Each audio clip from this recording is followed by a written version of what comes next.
The spotlight was blinding, but Rachel Sanders didn't mind. She was used to the attention. As one of the most prominent liberal musicians of her time, her every move was scrutinized. And right now, as she stood backstage at one of the most watched music festivals in the country, she knew that the moment she stepped on stage, millions would be watching. But tonight was different. Tonight, she wasn't just here to perform. She had a message to send. A quick glance at her phone revealed an incoming notification. It was a tweet from her. "Let's be real, if Elon Musk wants to change the world, he should start by learning the piano. I challenge him to a duel. Let's see if he can play as well as he builds rockets." It was bold, it was risky, and most importantly, it was exactly the kind of statement that would get people talking. Rachel didn't just make music, she made statements. And what better statement than calling out the billionaire who had single-handedly changed the way people thought about space travel, electric cars, and, yes, even Twitter. Rachel had built her career on challenging the status quo, on standing up to the system, especially the ones who held the purse strings to so much of society's power. Elon Musk, the founder of SpaceX, Tesla, and numerous other ventures, embodied the kind of unchecked wealth and power she was determined to dismantle. She wasn't just targeting him because he was successful, it was about what he represented. In her eyes, he was the epitome of tech industry arrogance, a man who had enough money to change the world, but chose to play God with it instead. But the tweet was more than just an insult, it was a challenge. One that would turn into something far bigger than either of them could have anticipated. As the music festival's MC called her name, Rachel took a deep breath, straightened her shoulders, and walked on stage.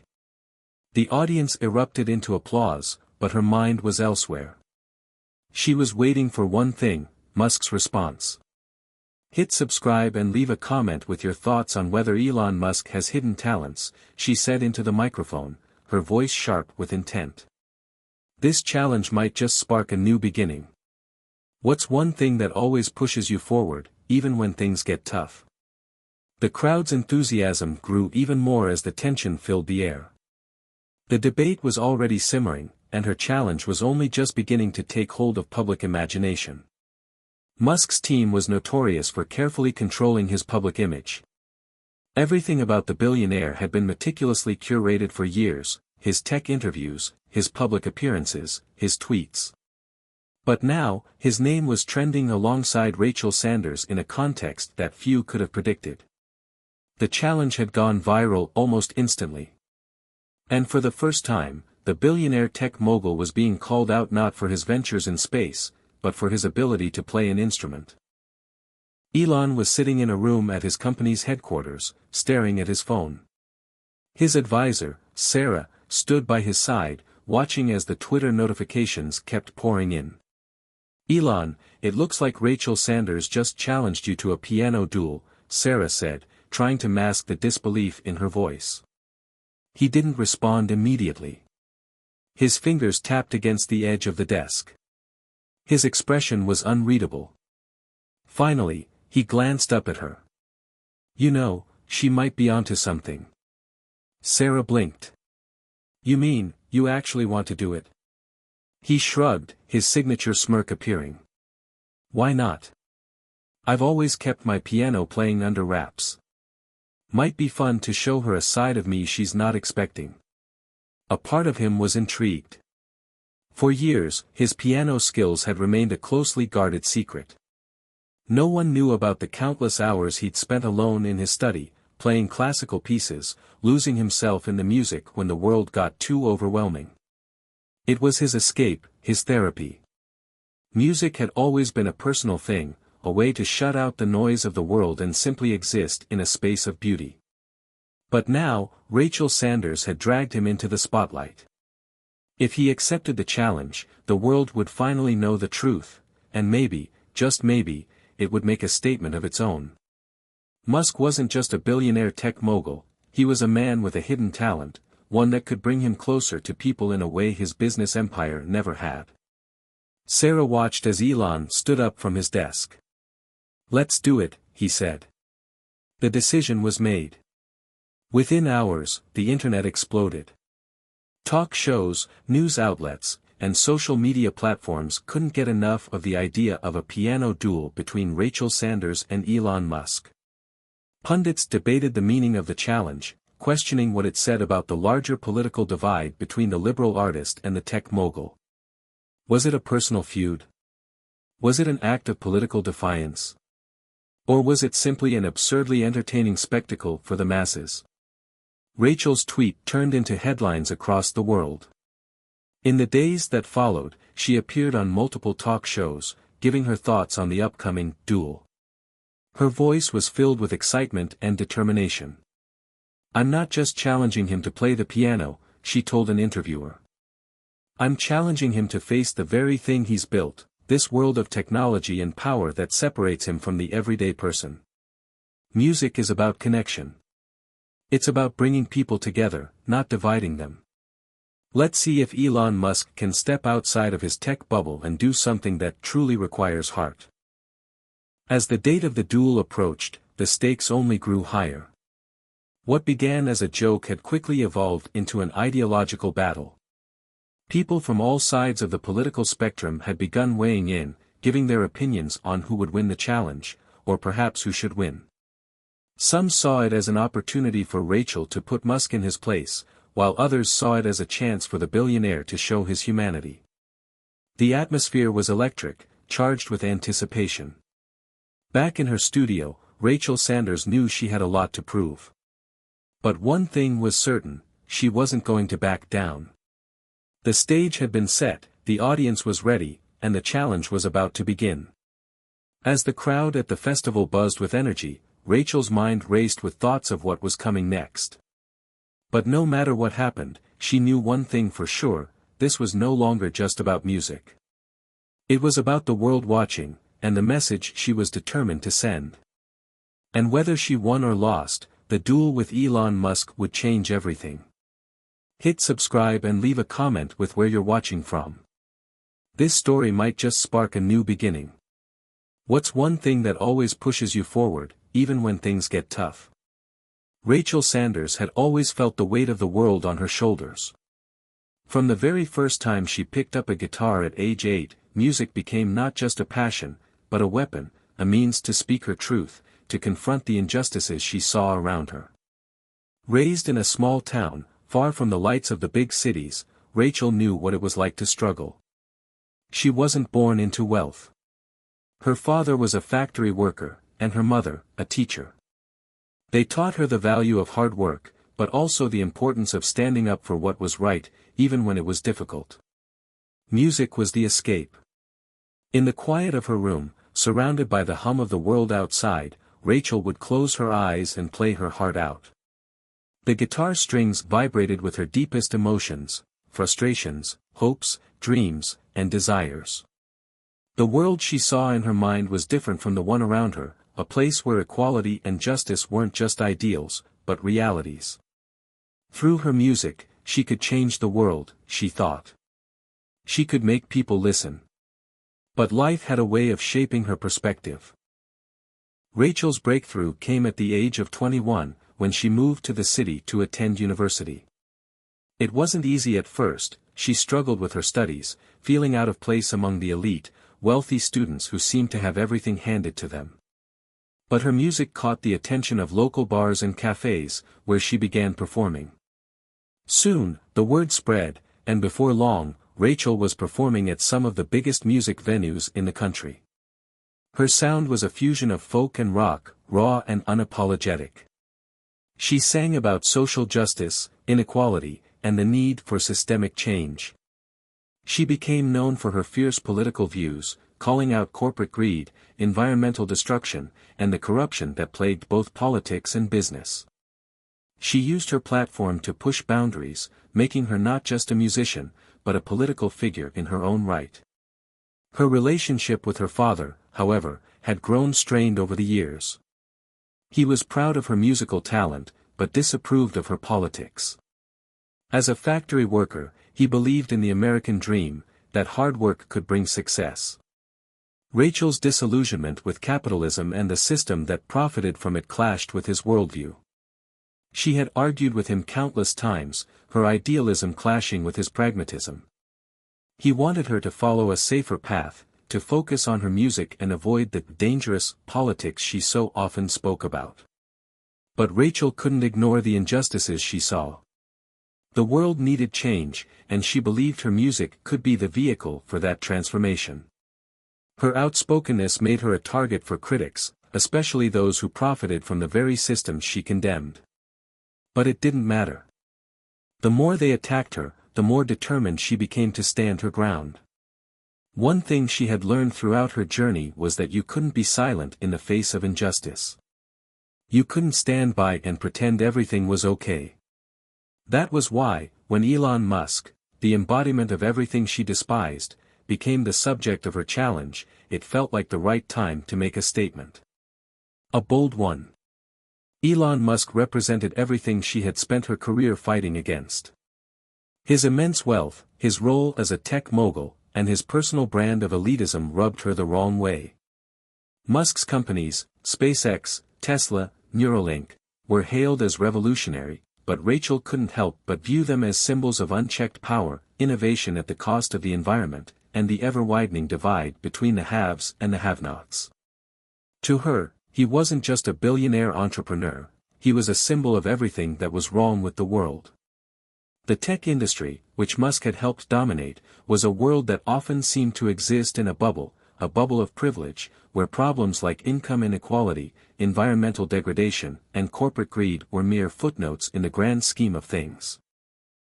So, when she tweeted that challenge to Musk, daring him to step outside of his tech empire and show the world a different side of himself, she didn't expect him to accept.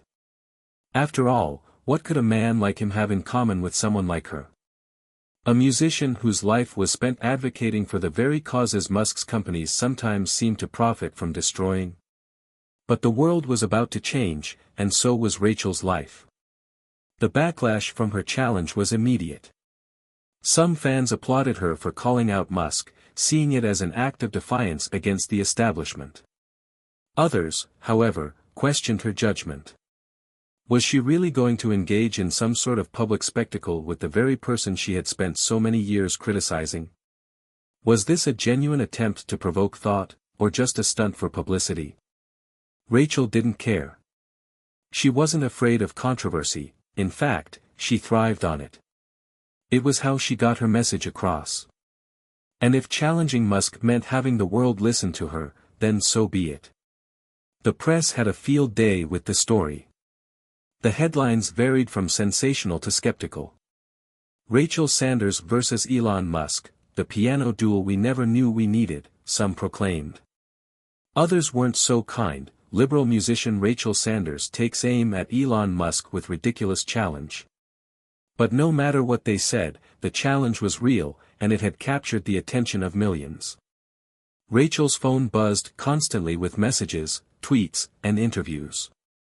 She was invited to talk shows, podcasts, and news outlets to discuss the challenge and her motives.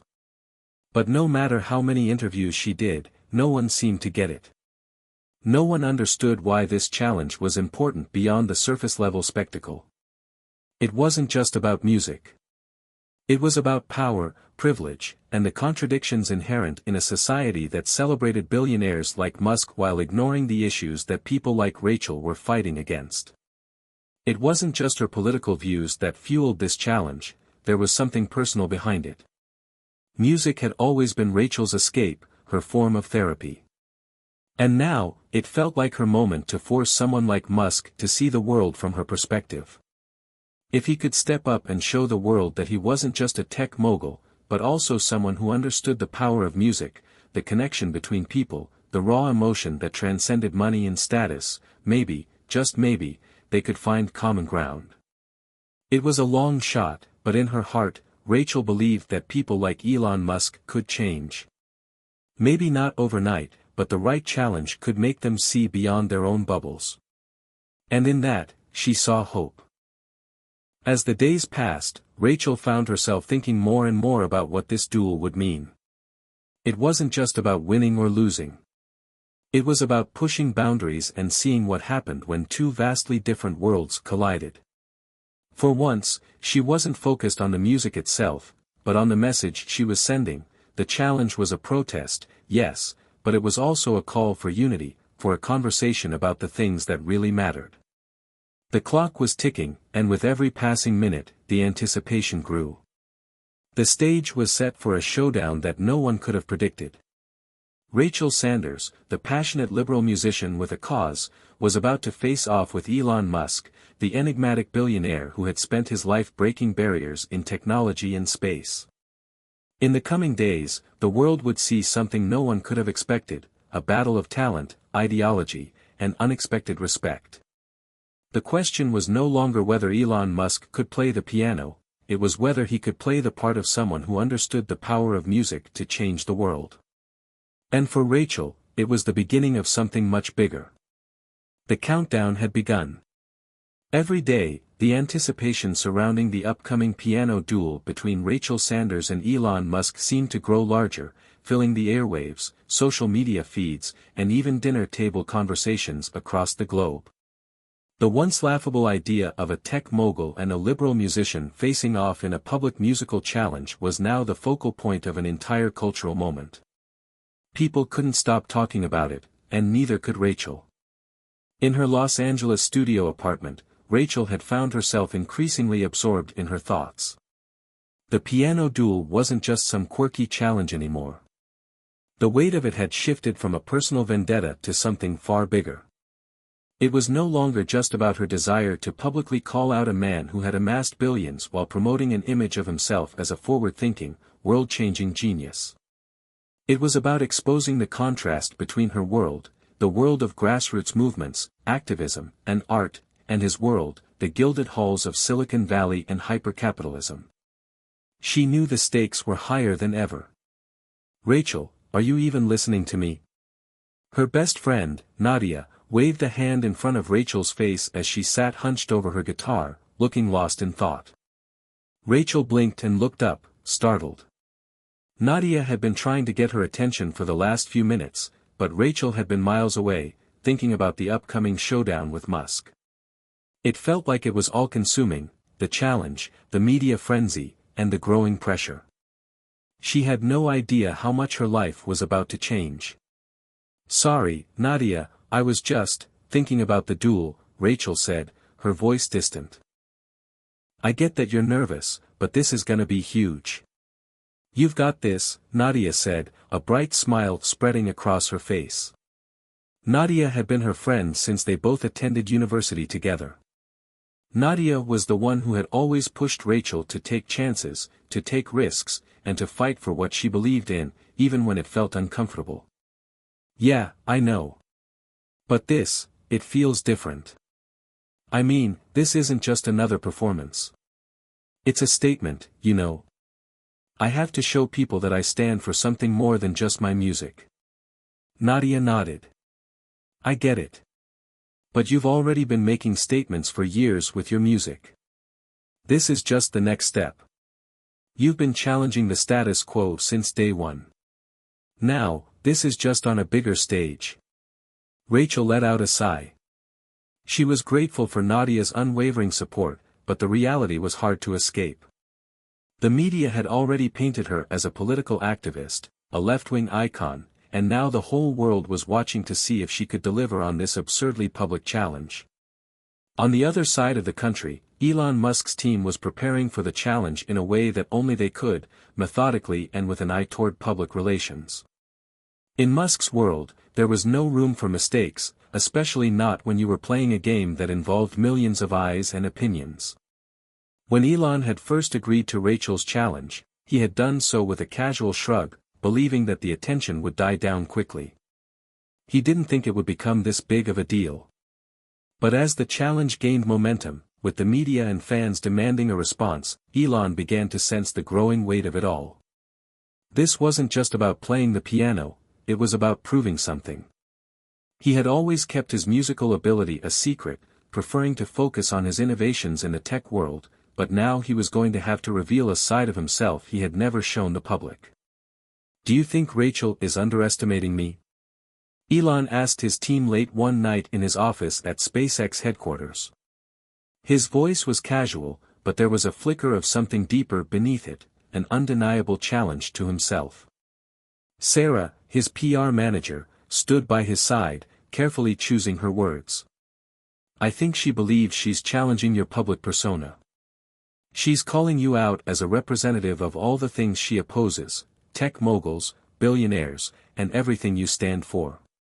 But this piano duel could be an opportunity for you to show people a different side of you. Maybe she'll respect you more if you can prove you're more than just the tech billionaire she's making you out to be. Elon raised an eyebrow, intrigued. You mean, like, show them I can actually play piano? That I'm not just some robot with no artistic depth? Sarah nodded. Exactly. People love a good surprise. Plus, it could make for some great publicity. But be careful, people are already starting to take sides. The political and social implications of this challenge are huge. The media has already picked up on the story and they're framing it as a battle of ideals, not just a talent show. Elon smiled wryly. I've never been one to shy away from a challenge. In the days leading up to the duel, Rachel found herself caught between her usual confidence and a growing sense of doubt. The media was constantly at her heels, asking her questions about her motivations, her political views, and her ultimate goal in challenging Musk. Was this a personal attack on him? Was it an effort to publicly humiliate a man she saw as the epitome of capitalist greed? Or was it simply a way for her to assert her own power, to show that the world wasn't controlled by people like him? To make matters worse, Rachel's family had started to get involved. Her father, whom she hadn't spoken to in months, called her one evening to discuss the challenge. Their relationship had always been complicated. He believed in hard work and self-reliance, but Rachel had grown disillusioned with the very system that had allowed her father to work long hours in a factory with little reward. She had made a name for herself by calling out that system, but her father had never fully understood why she did it. Rachel, I don't understand why you're doing this, her father had said, his voice filled with frustration. Why take on someone like Musk? He's done more for the world than you'll ever understand. Her father's words cut deep. She loved him, but she had always felt like they were from different worlds.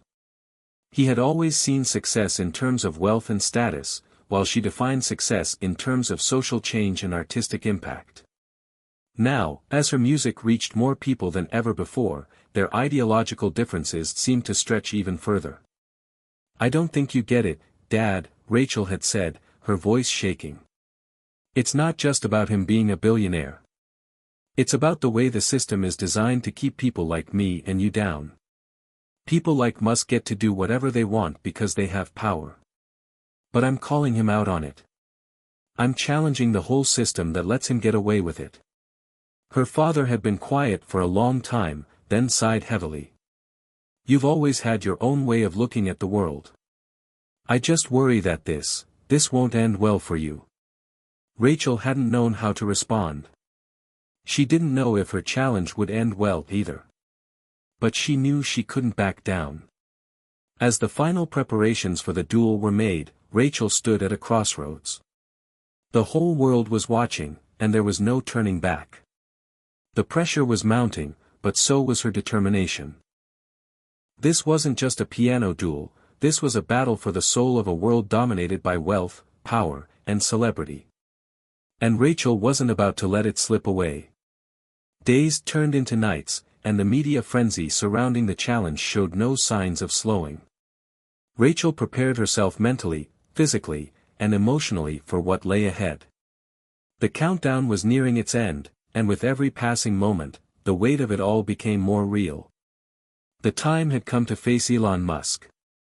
The battle of the piano had started, but neither Rachel nor Elon could have predicted just how much it would change their lives. And how much the world would be watching. The anticipation was palpable. Everywhere Rachel went, people were talking about the upcoming piano duel. Social media was on fire. Fans, critics, even casual observers couldn't stop commenting on the challenge between Rachel Sanders, the passionate liberal musician, and Elon Musk, the tech mogul who represented the pinnacle of corporate power. It was clear that this event was about more than just music. It was about ideals, power, and the clash between two worlds that seemed irreconcilable. As the day of the duel approached, Rachel found herself staring out of the window of her Los Angeles apartment, her mind racing. She was used to being in the spotlight. It came with the territory of being a successful musician with a strong political stance, but nothing had ever prepared her for something of this magnitude. This was bigger than a concert or an album release. This was a showdown that would be watched by millions, and she had to deliver. It wasn't just about playing well anymore. It was about the message she was sending to the world. Every note, every chord she played had to mean something. It had to be a statement. But could music alone make people understand her point of view? Could a single performance dismantle the system she had spent years trying to change? She had no idea. But she couldn't back down now. Rachel spent the days leading up to the duel in intense preparation. She had played the piano before, but it wasn't her primary instrument. Her guitar had always been her instrument of choice. But for this challenge, she needed to be at her best, and that meant brushing up on her piano skills. It wasn't enough to simply show up and hope for the best. She needed to prepare, to prove that she wasn't just a political voice, that she had the musical chops to back up the challenge. Her rehearsal sessions were long and grueling. She practiced scales, arpeggios, and the few piano pieces she felt confident playing. She had never been a classical pianist, but her training had given her enough of a foundation to work with. There was something soothing about the keys beneath her fingers, the sound of the piano filling her small apartment. It was grounding, a way to block out the noise of the world and focus on what mattered. But as much as she practiced, the weight of the challenge never truly lifted. She knew what the world expected of her. They wanted her to win. Not just musically, but ideologically.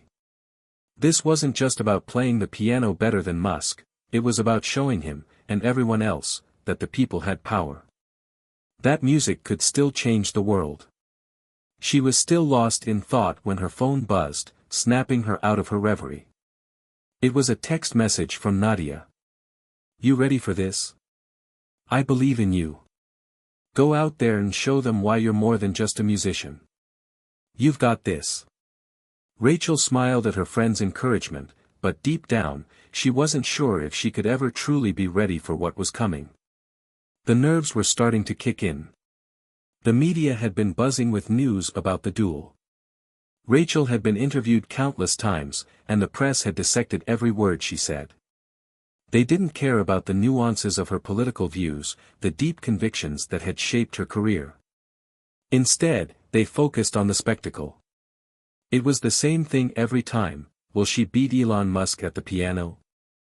What will happen when these two ideologies clash on stage?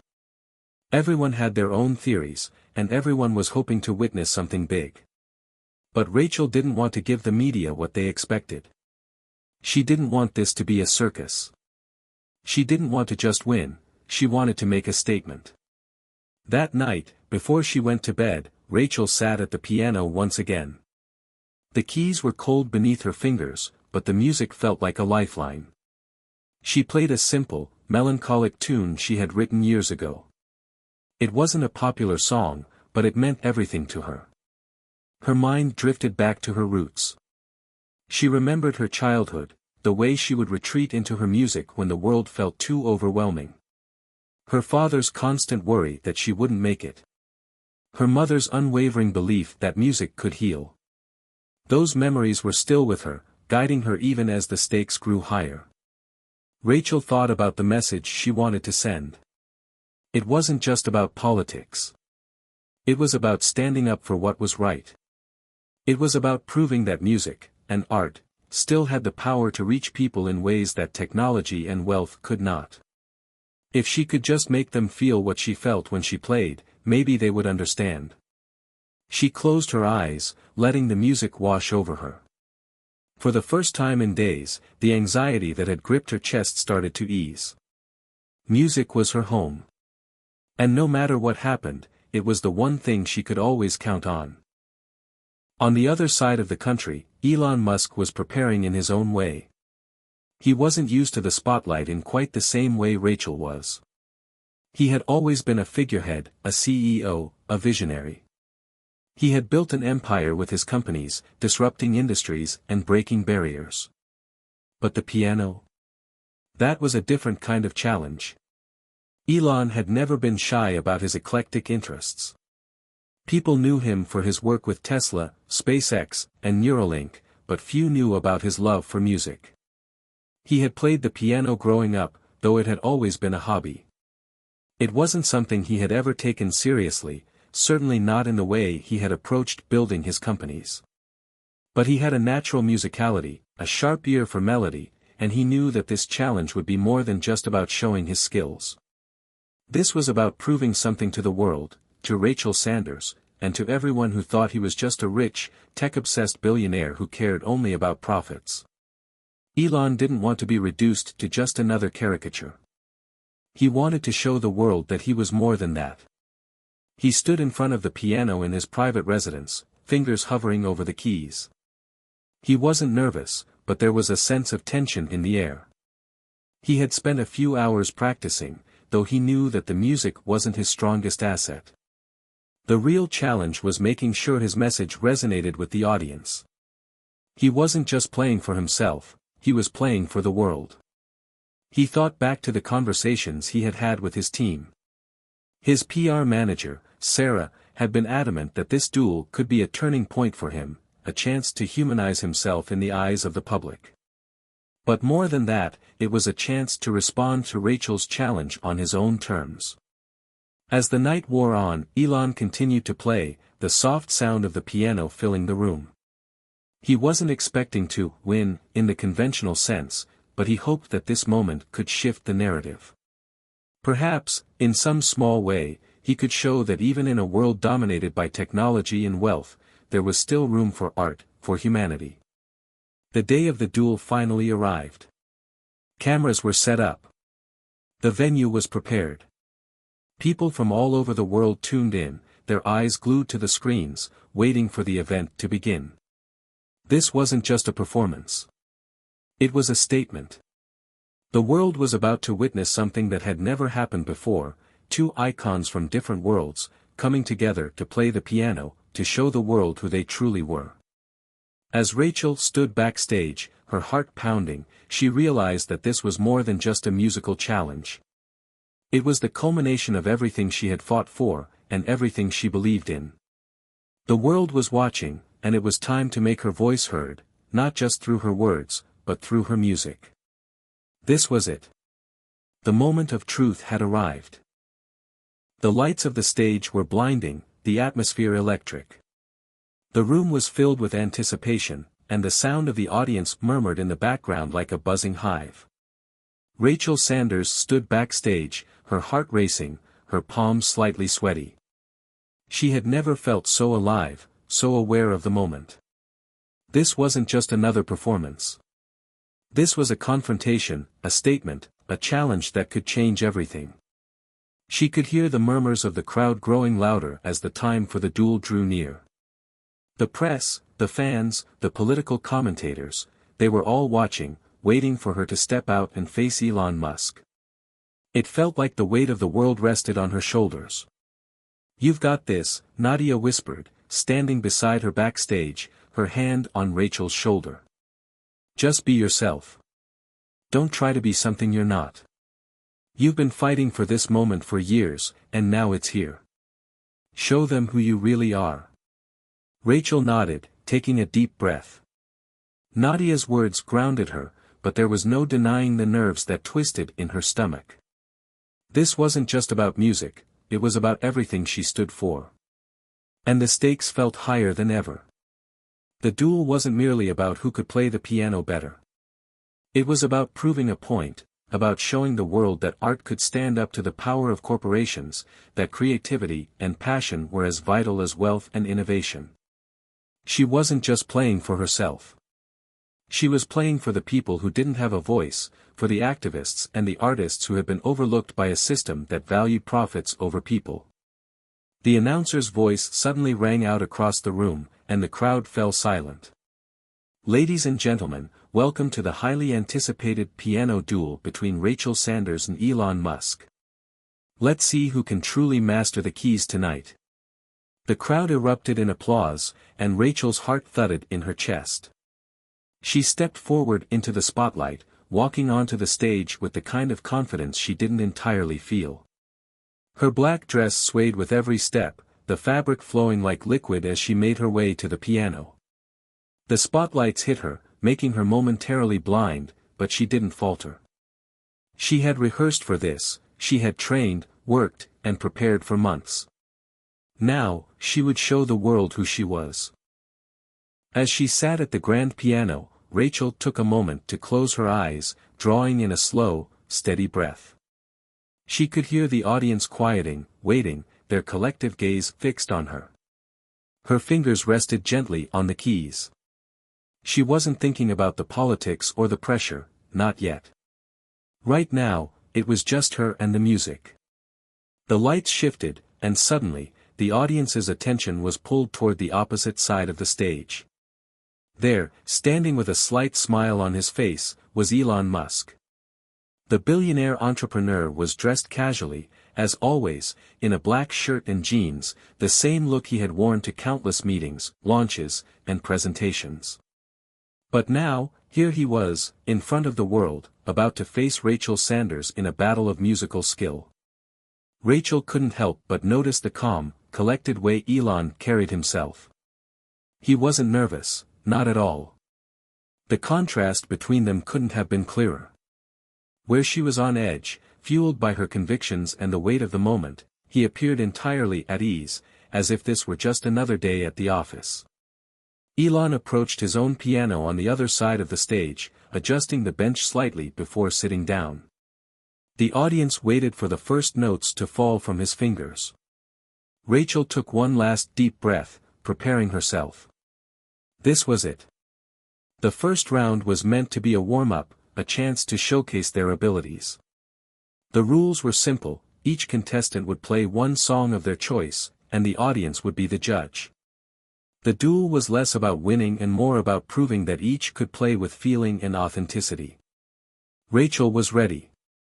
She'd chosen a piece that had always been close to her heart, a hauntingly beautiful melody she had written herself, a song about the struggles of working-class people, of those who were marginalized and forgotten by society.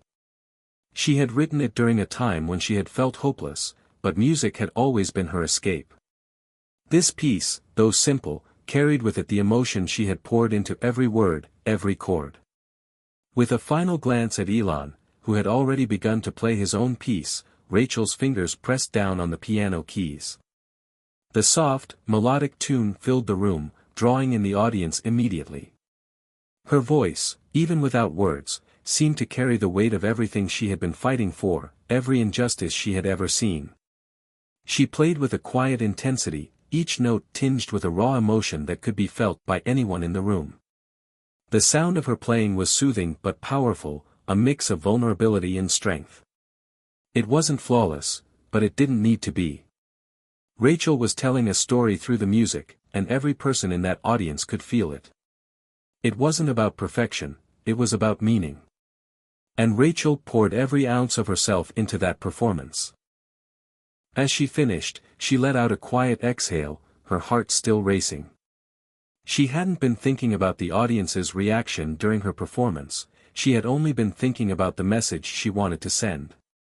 As the last note faded, there was a moment of silence, then a burst of applause. She looked up, meeting the eyes of the audience, her chest swelling with a sense of accomplishment. She had done what she set out to do. The applause was quickly interrupted by the sound of Elon's playing. He had chosen something vastly different, a piece that was elegant, precise, and undeniably impressive. The notes fell from his fingers with an almost mechanical precision. It was clear that his technical skills were exceptional. He wasn't playing with the raw emotion that Rachel had conveyed, but the execution was flawless. He played with confidence, the kind of calculated perfection that was the hallmark of his public persona. The crowd reacted with admiration. Elon Musk's playing was as smooth as his business ventures, and the applause followed quickly. Rachel couldn't deny the skill in his performance, but something about it left her cold. He was good, yes, but his music lacked the soul that had made her own performance so powerful. As Elon finished, he looked across the stage at Rachel, offering a small, polite smile. She gave him a nod in return. There was no animosity between them, not yet. As the night wore on, it became clear that this wasn't just a competition of music. This was a battle of ideologies.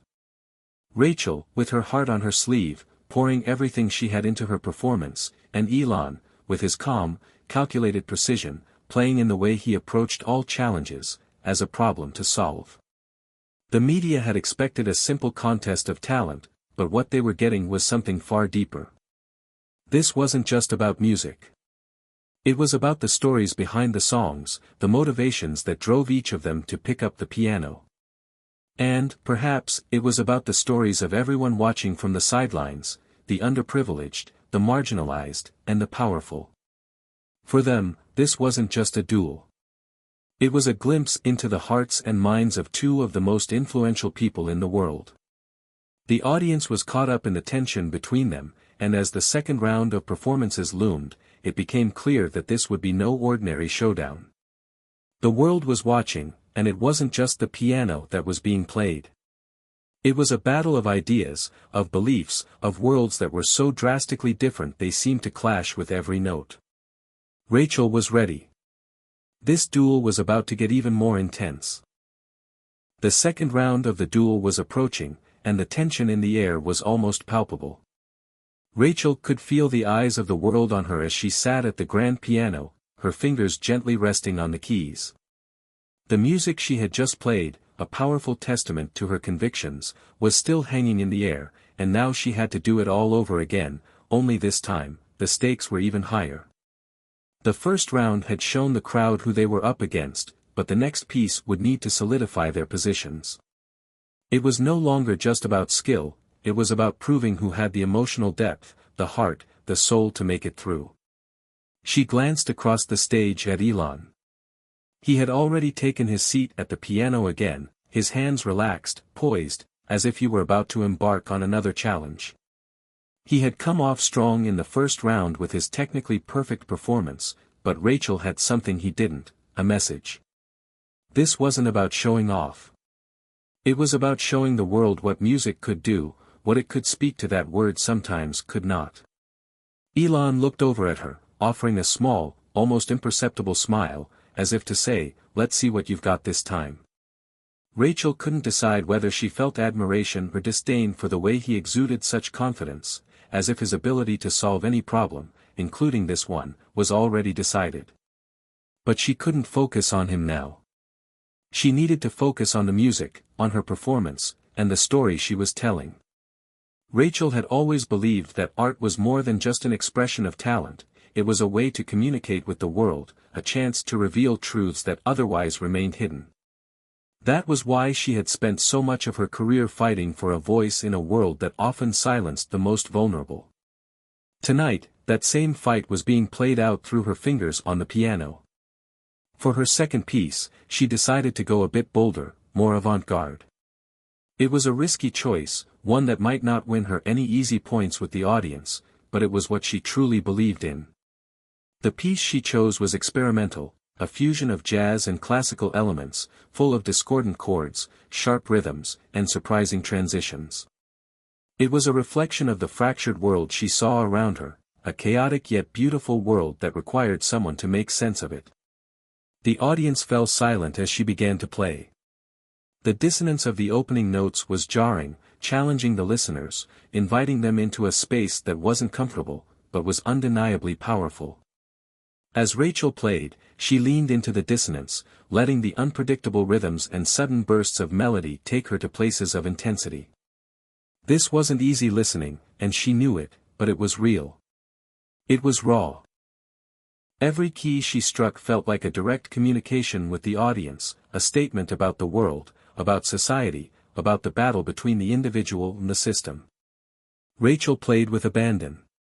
Her hands moved across the keys faster, harder, each note cutting through the silence of the room.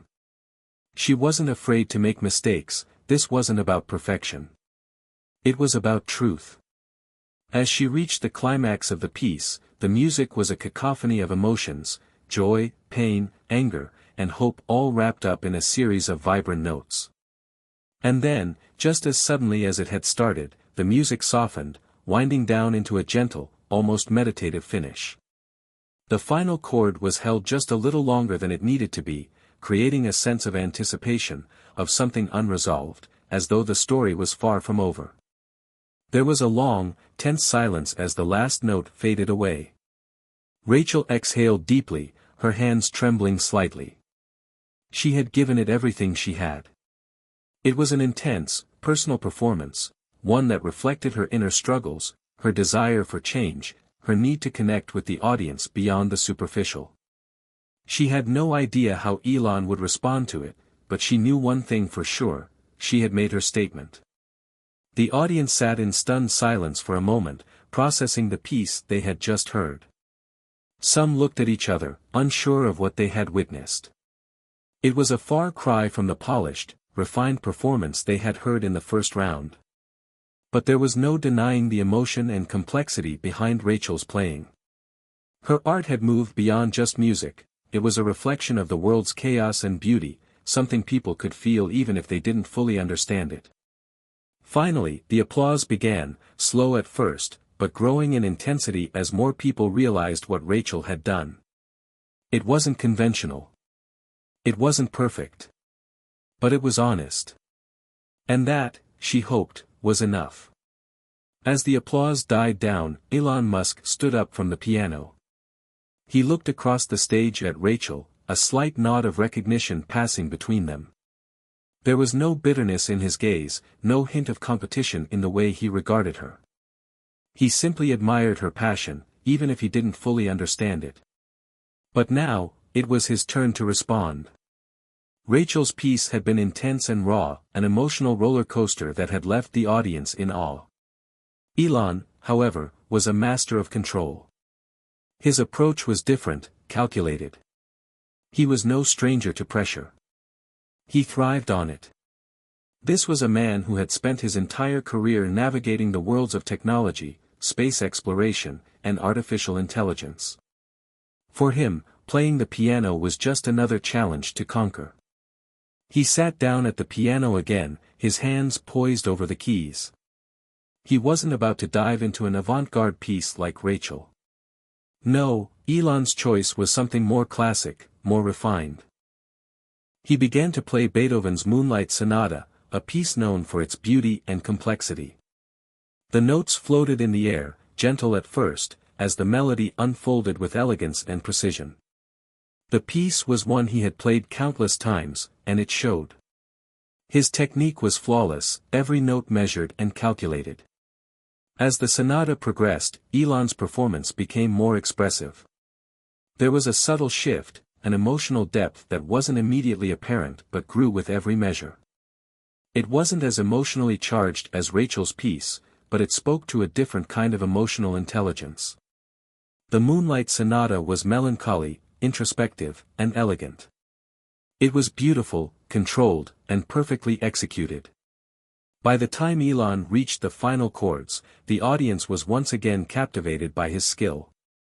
There were no dramatic flourishes, no moments of musical chaos, just clean, calculated beauty. The applause was immediate, and though it wasn't as raucous as Rachel's, it was respectful. Elon Musk had done what he did best: he had delivered a polished, near-perfect performance that impressed with its technical proficiency. But as the applause died down, there was a strange sense of quiet in the room. The question hung in the air: which performance had won the audience's heart? Elon's controlled brilliance? Or Rachel's raw, emotional vulnerability? The answer wasn't clear yet. As Rachel looked at Elon, she realized that this wasn't just a musical competition. It was a battle of ideologies, of approaches to life. He played with precision, order, and control. She played with emotion, chaos, and vulnerability.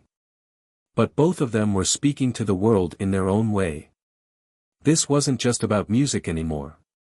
It was about showing the audience who they were, and what they believed in. Elon Musk, the billionaire who had built his empire on the promise of a better future through technology, had brought order and beauty to the piano. Rachel Sanders, the musician and activist, had poured her heart out, defying convention to make her point. The duel was far from over, but the tension in the air was undeniable. The stakes had risen. And everyone was waiting to see who would come out on top. As the applause from Elon's flawless performance faded into the background, Rachel sat motionless at her piano, her hands still resting lightly on the keys. She felt the weight of the room pressing down on her, a strange tension hanging in the air like a storm cloud ready to burst. The audience was divided, unsure of what to make of the battle between the two artists. They had just witnessed two completely different approaches to music, and the contrast between them was stark. Rachel's heart was still pounding from her performance. She knew it had been raw, challenging, and perhaps even a little too much for some. But she had given everything she had. The emotion that had poured out of her could not be replicated. Elon's perfection, his technical brilliance, might impress the crowd with its smoothness and elegance, but Rachel knew that what she had played was more than just a song. It was a message. It was a call for change, a reflection of the world she saw and the people who lived in it. But now, as Elon took his seat back in the audience, ready for the next phase of the duel, Rachel's mind was racing. What was going through his head? What did he see when he looked at her, a passionate musician challenging the system, or just another threat to his status quo? She stole a glance at him. He was calm, cool, collected, as usual. His face betrayed no hint of the conflict or emotion that might be brewing beneath the surface.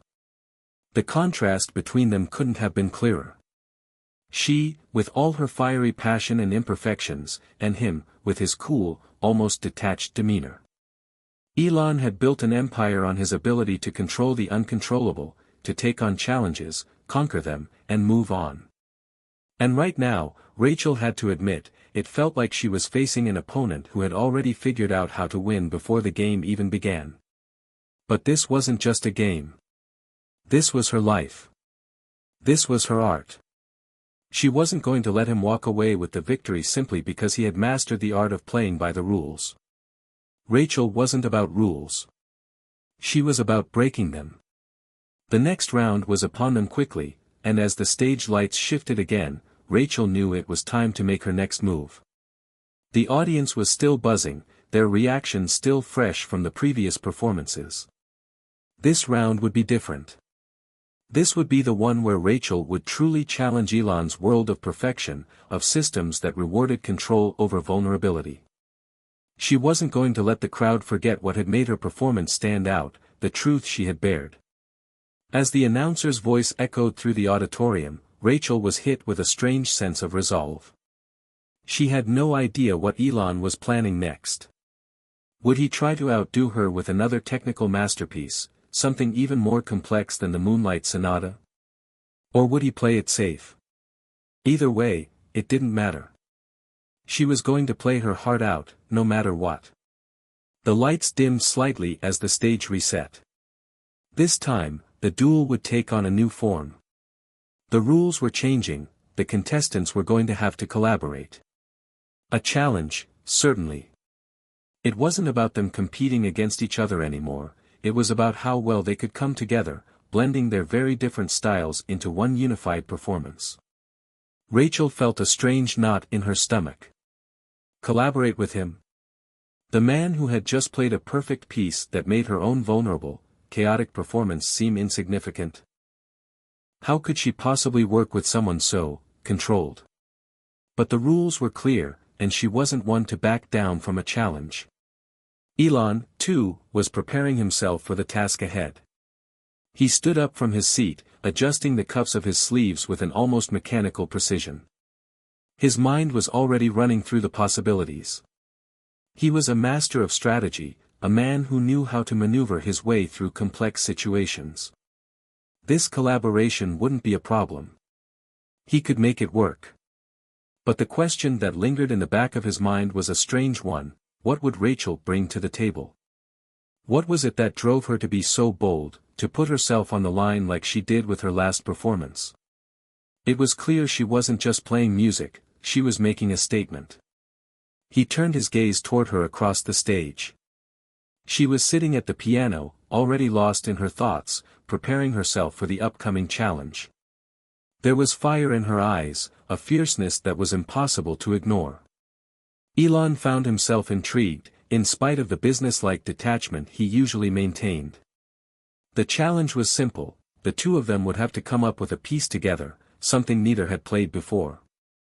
A fresh creation that blended their two very different musical worlds. There would be no sheet music, no preparation, just raw collaboration. Rachel took a deep breath, her fingers hovering over the keys.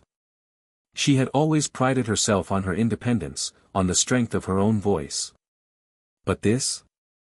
This was a test of adaptability. This was about stepping out of her comfort zone and working with someone whose worldview was completely different from hers.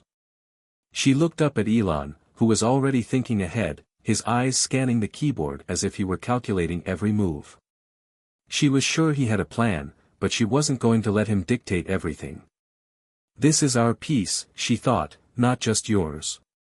Elon glanced over at her, a faint smile tugging at the corner of his lips. "Ready?" he asked, his voice smooth, confident. Rachel nodded. She was ready. Whatever came next, she would face it head-on. As they both began to play, the initial discord between their styles was palpable. Elon's playing was methodical and controlled, a crisp, clean rhythm, while Rachel's fingers followed an unpredictable, almost frenetic energy, her hands dancing across the keys with a fluidity that contrasted sharply with his precision. It was clear from the outset that they were coming from different worlds. Rachel's music was a whirlwind of emotion and rebellion, while Elon's was disciplined, calculated, and grounded in logic. But as they continued to play, something began to shift. The two of them found a rhythm, a strange harmony that wasn't about blending their styles but about finding a space where both could coexist. It was awkward at first, with each of them pulling the piece in different directions, but soon enough, the music began to come together. A compromise was reached. The calm, elegant beauty of Elon's style began to find a new purpose within the chaos of Rachel's. The piece they were creating was an unpredictable fusion of order and disorder, a mix of melancholy and hope. And then, something unexpected happened. As Rachel's fingers followed a particularly challenging chord progression, she saw Elon's eyes light up. He was playing along with her, pushing the piece in a new direction, and for the first time in the duel, they were on the same wavelength. The music they created was beautiful, flawed, and perfect in its own way. It was a testament to both their strengths and their vulnerabilities. The audience was captivated, watching two very different musicians forge something entirely new, something neither had expected. As the final chord rang out, the audience erupted into applause. This wasn't just a performance. This was the moment when Rachel and Elon had managed to merge their worlds, if only for a fleeting moment. The duel wasn't over, but something had shifted, something deep and meaningful had emerged from their collaboration. Rachel and Elon exchanged a look. For a moment, the competitive fire between them seemed to fade. This wasn't just a challenge anymore. It was a conversation through music. A conversation that was far from over. The applause from their collaborative performance rang through the auditorium, and for a brief moment, Rachel was caught off guard. She had expected this moment of unity to feel awkward, forced, but the music had somehow worked. It had blended their distinct styles into something powerful. It was imperfect, yes, but there was beauty in that imperfection. The crowd, too, seemed to recognize this. They weren't just applauding the music, they were applauding the raw honesty of the performance, the vulnerability both Rachel and Elon had allowed themselves to embrace. As the last notes of the piece lingered in the air, Rachel couldn't help but feel a strange sense of relief. The tension that had been building in her chest throughout the entire competition seemed to evaporate in that instant. The idea of beating Elon, of winning the duel, had faded into something much more complex. Maybe it was never about winning. Maybe it was about proving something greater, that music, art, and ideas could transcend the boundaries people tried to place on them. She turned her gaze to Elon, unsure of what to expect. He was standing up from his seat, his face slightly flushed, but with a look in his eyes that Rachel could only describe as thoughtful. He had always been known for his brilliance in everything he did, but this was different. For the first time in the competition, Elon Musk seemed to be looking at her with a level of respect that went beyond mere admiration for her talent. Rachel, still sitting at the piano, let out a deep breath. The weight of the performance, of the duel, was finally starting to settle on her shoulders. For all the hype, all the pressure, what had happened between them was something she had not expected. As Elon made his way across the stage toward her, she felt a strange mix of curiosity and apprehension. "You know," Elon said, his voice casual but carrying an underlying sincerity, that was unexpected. Rachel raised an eyebrow, unsure if he was referring to the performance or the collaboration. "Unexpected?" she asked, her voice slightly playful. "I thought you liked surprises." He chuckled softly, the sound almost foreign coming from him. "I do. But that, what we just did, wasn't the kind of surprise I was expecting. It was real." Rachel felt a warmth in her chest at the words. She hadn't realized how much she needed to hear that. "I guess it was," she agreed, meeting his gaze. "It wasn't perfect, but it felt right. I didn't know if we could make it work, but we did. And honestly, I think the piece wouldn't have been the same if we didn't bring both our worlds together." Elon nodded, his hands slipping into his pockets as he surveyed her. "You were right, you know. About the emotion, about the rawness. It was something I hadn't considered before. I'm used to perfection, to control. But sometimes, maybe there's something to the chaos." Rachel's heart raced slightly. She hadn't expected such an admission from Elon. He wasn't just brilliant, he was also stubborn, his belief in precision and control almost unshakable. For him to admit that there was value in imperfection, in the messiness of human emotion, was something significant. "And you," he continued, his voice now quieter, almost thoughtful, "you don't hold back. You let the music breathe. It's not just about notes, it's about what those notes mean. That's something I don't always get. But I'm starting to see it." Rachel couldn't help but smile. The words felt like a small victory. "I think we both have a lot to learn from each other." There was a long pause before Elon responded. He looked over at the piano, his gaze softening. "Yeah. Maybe we do." For a moment, the competition between them seemed to fade into the background. It wasn't about who was better at playing the piano anymore. It wasn't about showing off or proving anything. What had just unfolded between them was something deeper than that. It was a conversation about music, about emotion, about understanding, and, most surprisingly, about mutual respect. But of course, the competition wasn't over. As much as the collaboration had shifted something within both of them, the duel was still very much alive. They would have to face one more round.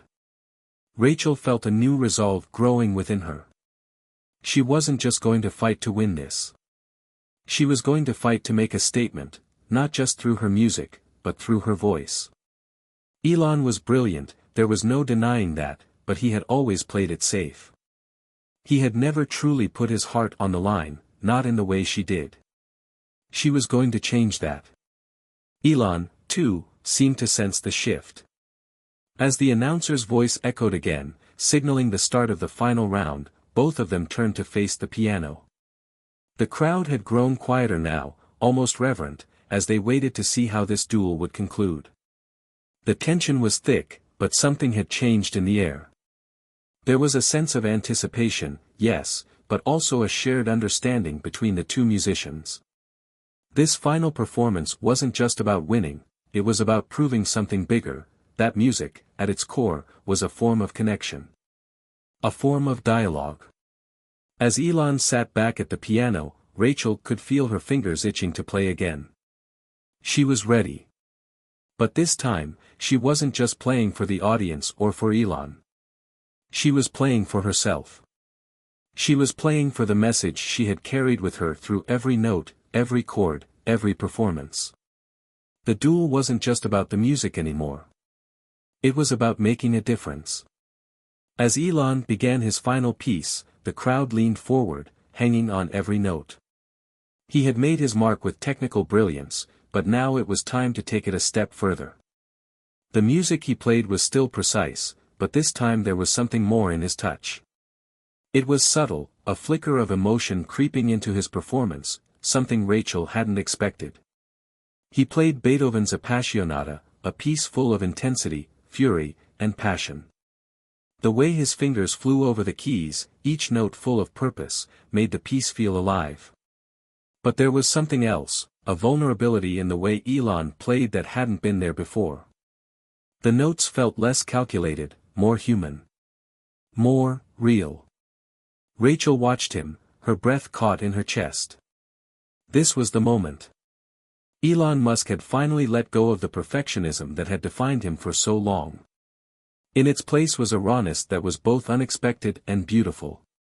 The music told a story, his story, and in that moment, Rachel realized that he had, in a way, done what she had hoped he would. He had broken free of the system he had built, and allowed himself to truly feel the music. As the final note of Appassionata rang out, the room was still. The crowd was silent, the energy in the air thick with the realization of what had just transpired. Rachel stood up from her piano. There was no need for words anymore. The music had spoken for both of them. Elon looked at her, his eyes filled with understanding. For the first time in the entire competition, there was no competition. There was only music. The final round was over, but the lesson had just begun. The silence in the room was deafening. The final note of Elon's performance hung in the air, lingering like a breath not yet exhaled. Rachel could feel the weight of it, the collective attention of the audience focusing not just on the music, but on the profound shift that had occurred in that moment. Elon Musk, a man known for his precision, control, and relentless drive, had just bared his soul through a piece of music. It wasn't flawless. It wasn't perfect. But it was undeniably real. The crowd slowly began to react, a few whispers at first, then scattered applause. It wasn't the thunderous standing ovation that some might have expected from a high-profile event like this, but it was genuine. There was respect in that applause. The audience knew they had witnessed something special, something that transcended mere performance. The duel had reached its peak, and it was clear that neither of them was walking away as an unquestioned victor. Rachel stood up from the piano, her heart pounding in her chest, still resonating with the vibrations of the music. She could see the mixture of emotions on Elon's face, relief, pride, uncertainty. He had done something he rarely did, he had let go. And Rachel couldn't help but feel a sense of admiration for him, even if she had spent the entire competition challenging him. For a moment, she simply stared at him, trying to process what had just happened. In all her years of playing music, she had never once expected to share a stage with someone like him. Someone who had the world's expectations on his shoulders, yet who was brave enough to allow his vulnerability to show, if only for a few minutes. The announcer, clearly waiting for the tension to ease, stepped forward. And that concludes the final round of the piano duel, his voice echoed, breaking the spell. The audience will now have the chance to vote on their favorite performance. Rachel's heart skipped a beat. The vote? She hadn't even considered that part. After all the tension, all the emotional investment, it had come down to this. The audience's opinion. The lights shifted, and a screen appeared, displaying a poll for the audience to vote on. The tension between them thickened once more as the crowd began to cast their votes. Rachel glanced over at Elon, and for the first time in the entire competition, he seemed unbothered. He wasn't fixated on the vote, wasn't leaning forward, waiting for the results to dictate his worth. Instead, he was calm, his arms crossed, his gaze thoughtful, as though he had already reached his own conclusion. Rachel, on the other hand, could feel the familiar pang of uncertainty rising inside her. She had poured everything into this duel, every piece of her soul, every ounce of vulnerability, but now, there was nothing left to do except wait. She couldn't control the outcome. All she could do was trust that what she had shared, what they had shared, was enough. As the votes were tallied, the lights dimmed once again, and the announcer returned to center stage. The atmosphere was electric, the air thick with anticipation. Rachel took a deep breath, her hands still trembling slightly. She turned her focus inward, trying to center herself, to remind herself that this wasn't about the vote, that this wasn't about the validation of others. It was about the experience, the journey, that she had gone through to get here. "The results are in," the announcer said, his voice echoing through the room. "And the winner of the piano duel is..." Rachel held her breath. "It's a tie." The words hung in the air like a thunderclap. A tie. The room was silent for a moment, before the applause started to build. It wasn't what Rachel had expected, but somehow, it felt right. She glanced over at Elon, who was smiling faintly, his eyes meeting hers. For a moment, the tension of the competition dissolved completely. There was no rivalry between them anymore, just two musicians who had pushed each other to places they never expected to go. "I think," Elon said, walking toward her with a smile, "we both won." Rachel laughed, a genuine, relieved laugh. "I guess so. We made something good together." He nodded, his gaze softening. "We did. And it wasn't just about the music, was it?"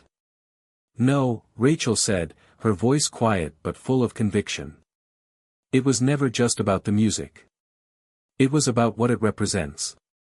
It was about breaking the walls down, between us, between the audience, between our worlds." Elon's smile grew, a warmth creeping into his eyes. "Yeah. I guess I've been too focused on perfection for too long. Maybe it's time I stopped trying to control everything." Rachel met his gaze, her heart swelling with a mixture of pride and relief. "We all have our battles. But sometimes, it's the messiest parts of us that make us who we are.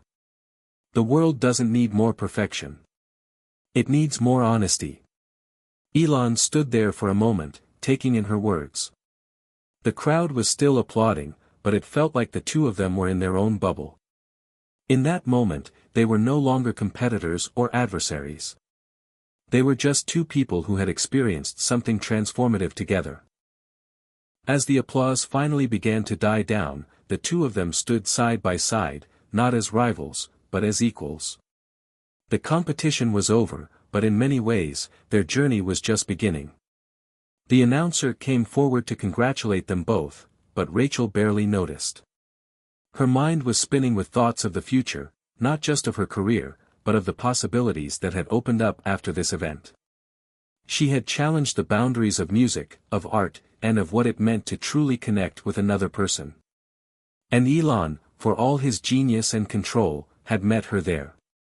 What came next was uncertain, but for the first time, Rachel wasn't afraid of that uncertainty. She had found something she wasn't expecting, a kindred spirit in someone who had once felt like an impossible opponent. The world of music had become bigger than she could have ever imagined. And for once, the rules didn't matter. They had created something new, something that was theirs alone. As the night drew to a close, Rachel found herself walking backstage, her thoughts still racing. The buzz of the crowd faded into the distance, but the sense of accomplishment remained. Not just for herself, but for the journey she had taken, a journey that had begun with a challenge, and had ended with something far more profound. She knew that her career would never be the same. The world had seen her in a new light, and she had shown them what it meant to be fearless. But beyond that, she had discovered something even more important. Music wasn't just a competition. It was a bridge. And with Elon, for the first time, she had crossed that bridge together. As she left the stage, her fingers still tingling from the piano keys, Rachel couldn't help but wonder, where would this new path lead? Whatever the answer was, she knew one thing for certain, it was just the beginning. The duel was over, but their story, and the music they had created together, would continue to resonate. The applause finally faded, leaving only the soft hum of whispers and quiet chatter in the aftermath of the performance. Rachel felt her legs weaken beneath her as she walked backstage, the weight of the competition lifting, but leaving something else behind, a new kind of pressure. It wasn't the pressure of proving herself anymore, but the pressure of what had just transpired. What had they just created? What had they just shared with the world? Elon had been more than a competitor. He had become something of an ally, someone who had shown a side of himself that no one, least of all Rachel, had expected. It was one thing to compete with someone, to challenge them, but it was another thing entirely to break through that rivalry and discover mutual respect. As Rachel walked down the dimly lit hallway, her mind spun with questions. Was she truly ready for what would come next? Would people view this collaboration as something genuine, or would they see it as a gimmick, just another publicity stunt? The fear crept in slowly, but she shoved it aside. For once, she didn't want to worry about what people thought. She had done something real, something she was proud of, and that had to be enough. As she reached the dressing room, she was surprised to find Elon already waiting for her, leaning against the doorframe with his arms crossed. His expression was more relaxed than usual, his face softened by a smile that didn't seem forced. He had already changed out of his performance clothes, but there was something different in the air. Something that hinted at the unexpected shift in their relationship. Rachel paused, her hand on the door. "Hey, didn't expect to see you here." Elon chuckled, pushing off from the doorframe and stepping forward. "Yeah, well, I figured I should at least say something. You know, congratulations, for real this time." Rachel raised an eyebrow. "For real?" He nodded, the smile still on his face, but there was something deeper in his eyes now. "I mean, I know we've been competing this whole time, but tonight, it was different. It wasn't about who won. It was about something else. And I don't think I fully realized that until after we played." Rachel felt a strange flutter in her chest. She'd spent the entire evening thinking about how the duel had impacted her, but she hadn't really considered what it might have meant to Elon. To hear him say that, it shifted something in her. "I feel the same way," Rachel admitted, her voice quieter now. "I thought it was all about winning. About showing who was better. But when we played together, it didn't feel like a battle anymore. It felt like, we were just sharing something." Elon nodded. "Exactly. I think that's what I've been missing. I've been so focused on control, on perfection, on being the best, that I've forgotten why I started doing any of this in the first place." Rachel tilted her head slightly, her curiosity piqued. "And why did you start?" His eyes flickered with thought before he answered. "Because of the music. Because of the way it makes me feel. But somewhere along the way, I got lost in all the other stuff. The pressure, the expectations, the desire to win all the time. And I've forgotten how it feels to just play, to let go of all of that." Rachel smiled softly, feeling the truth of his words resonate within her. "I get that. I've spent so much time proving myself, showing that I'm good enough, that I've almost forgotten what it's like to just let the music be. But tonight, for the first time, it felt like we were just playing." Elon was quiet for a moment, before speaking again, his voice more serious. "Do you think it's too late for me to start over? To really start over with music?" Rachel hesitated, not sure if he was being literal or metaphorical. But there was something in his eyes that told her he wasn't just asking about the performance, about the duel. He was asking about something deeper. Something about the way he had approached everything in his life. "Maybe it's never too late," Rachel said slowly, feeling the weight of her own words. I think that's the beauty of music. You can always start over. You can always change. You don't have to be perfect. You just have to keep going. There was a long pause as Elon considered her words. Finally, he gave a small nod, as if something inside him had shifted. Yeah. I think I like that idea. Rachel felt a sense of relief flood over her. This conversation was different from anything she had imagined she would have with him. It wasn't about competing. It wasn't about who was right or wrong. It was about two people, who had started from very different places, finding a moment of connection. It was about growth. I think you're already on your way, she said, her voice warm. You played with your heart tonight.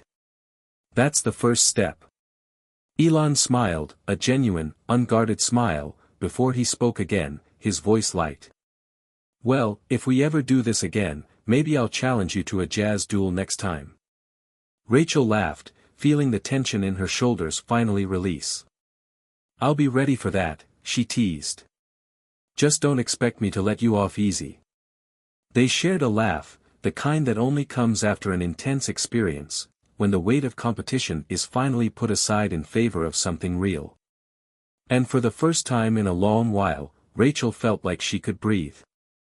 As the evening drew to a close and Rachel made her way back to the main hall, she noticed the buzzing energy in the air. Reporters were gathered near the stage, discussing the results of the performance and the surprise twist of the tie. Cameras flashed, and the excitement of the audience lingered.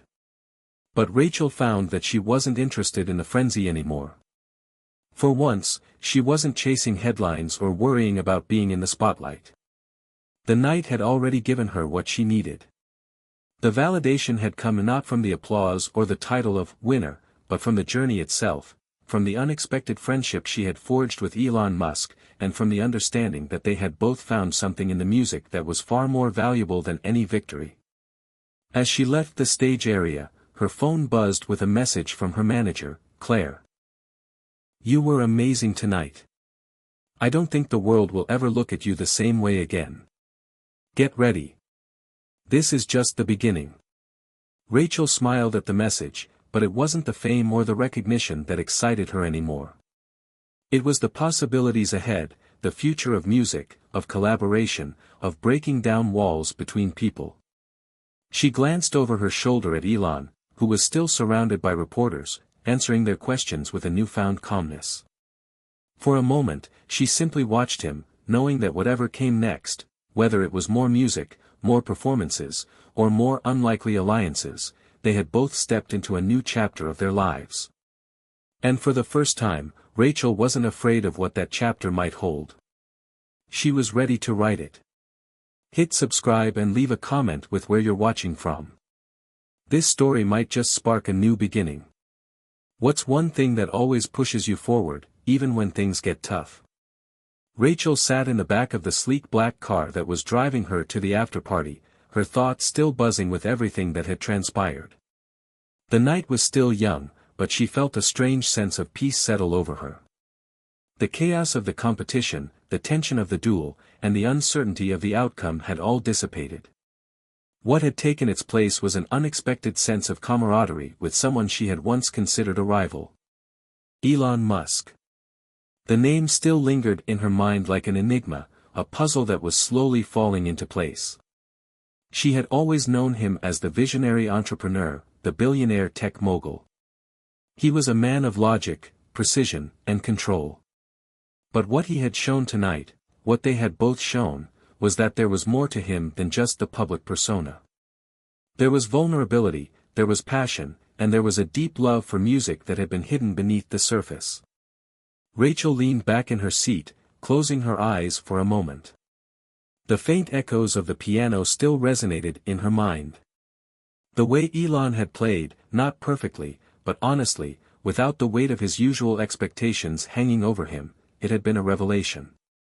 And for the first time, Rachel realized that the real victory had never been about winning the duel. It had been about breaking down barriers, both within themselves and between each other. She was jolted out of her thoughts when the car came to a halt. The driver's voice came through the intercom. "We're here, Ms. Foster." Rachel opened her eyes, glancing out the window. The venue was glamorous, as expected. The flashing lights of the red carpet, the sleek black SUVs lining the street, and the buzz of conversation all blended together into a kaleidoscope of Hollywood luxury. She took a deep breath and stepped out of the car, her heels clicking against the pavement as she walked toward the entrance. Inside, the atmosphere was electric. People mingled, laughing and exchanging pleasantries, while waiters circulated with champagne and hors d'oeuvres. Rachel felt the familiar pressure of the spotlight, but this time, it didn't bother her.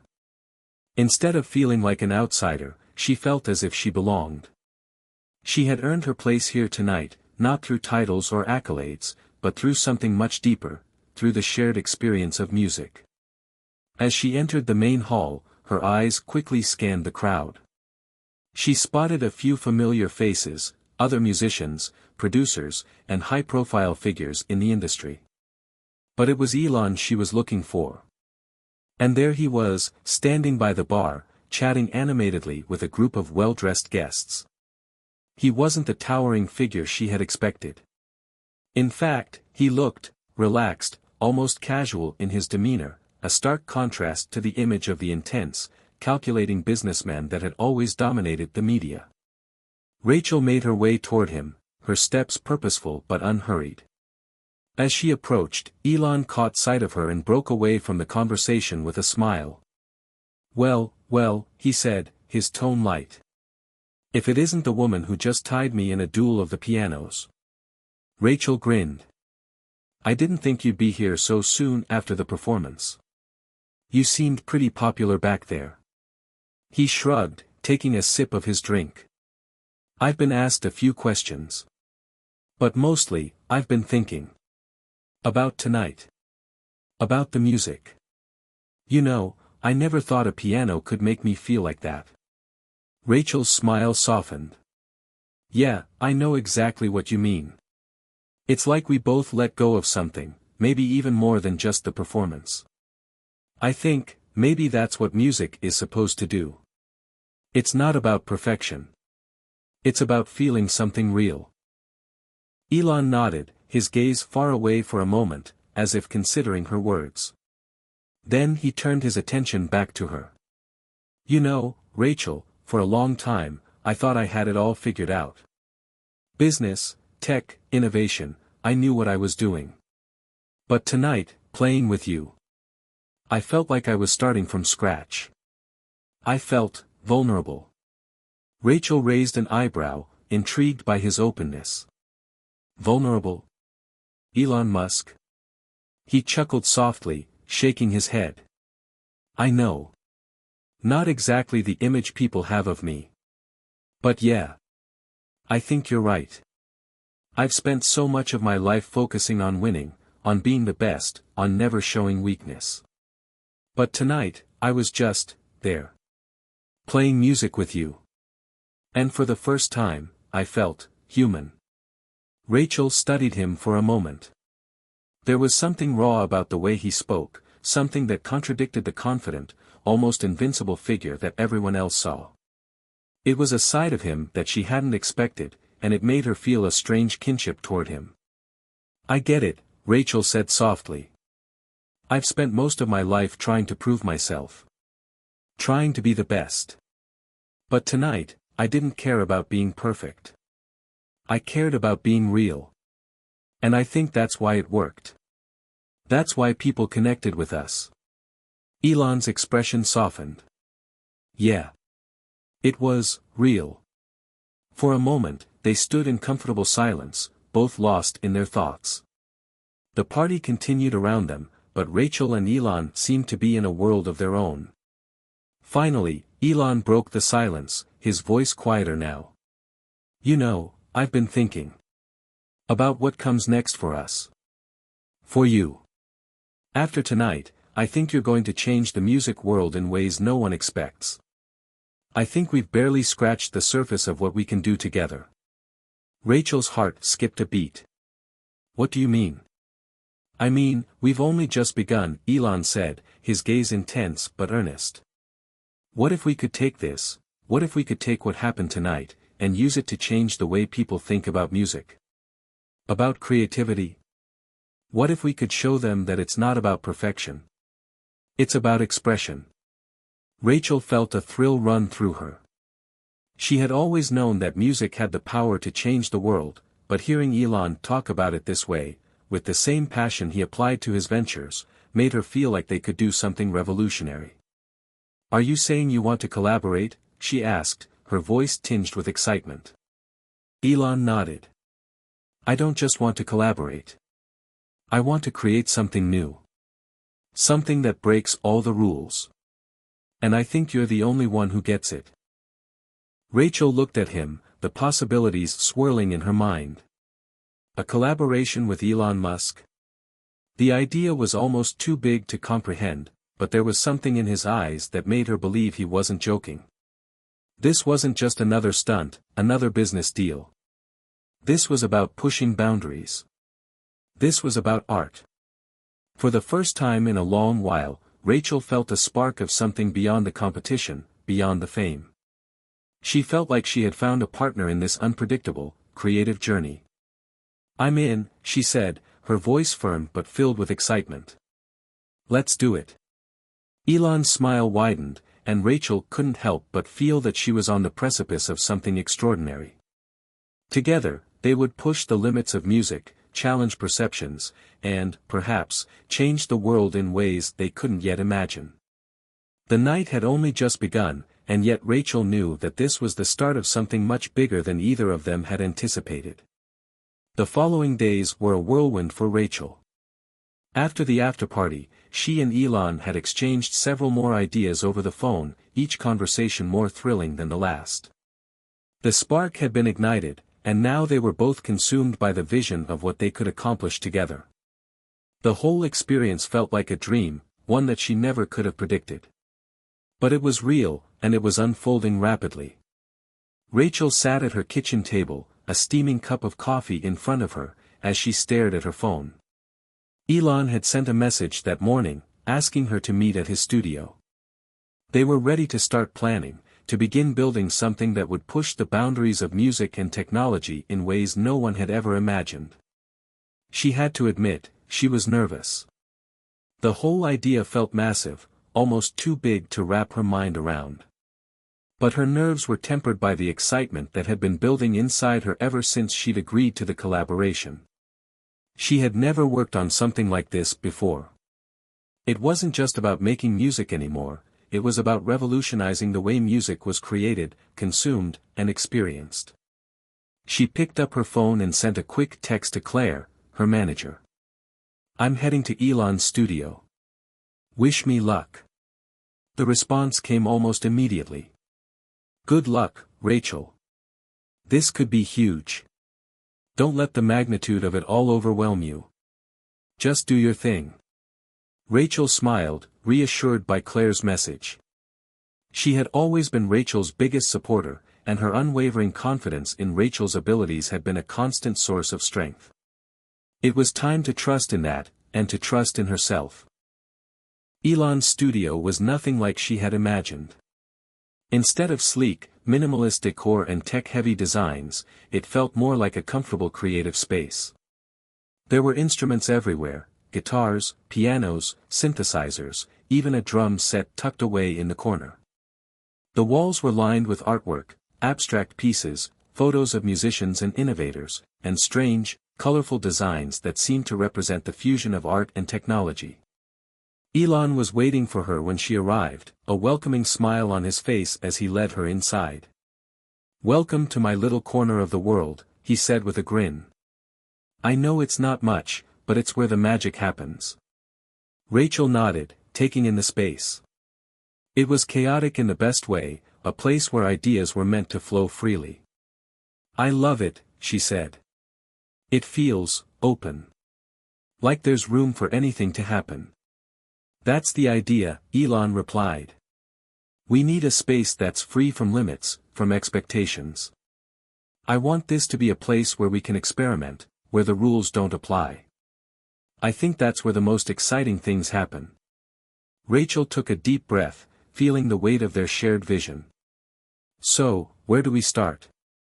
Elon gestured to the center of the room, where a grand piano sat beneath a large window, the morning light streaming in and casting a warm glow across the keys. I thought we could start with the basics. Let's talk about what we both want to create. Not just what sounds we want, but what kind of experience we want people to have when they hear this music. Rachel nodded, walking over to the piano. She ran her fingers over the keys, letting the familiar sensation calm her. Music had always been her refuge, a place where she could express herself freely, without inhibition. She had never thought about it in terms of creating an experience, but now, standing in this room with Elon, it felt like the next logical step. I want it to feel immersive, she said thoughtfully. I want people to hear the music and feel like they're not just listening, but living it. I want them to be transported somewhere, to experience every note, every beat, as if it's part of their own story.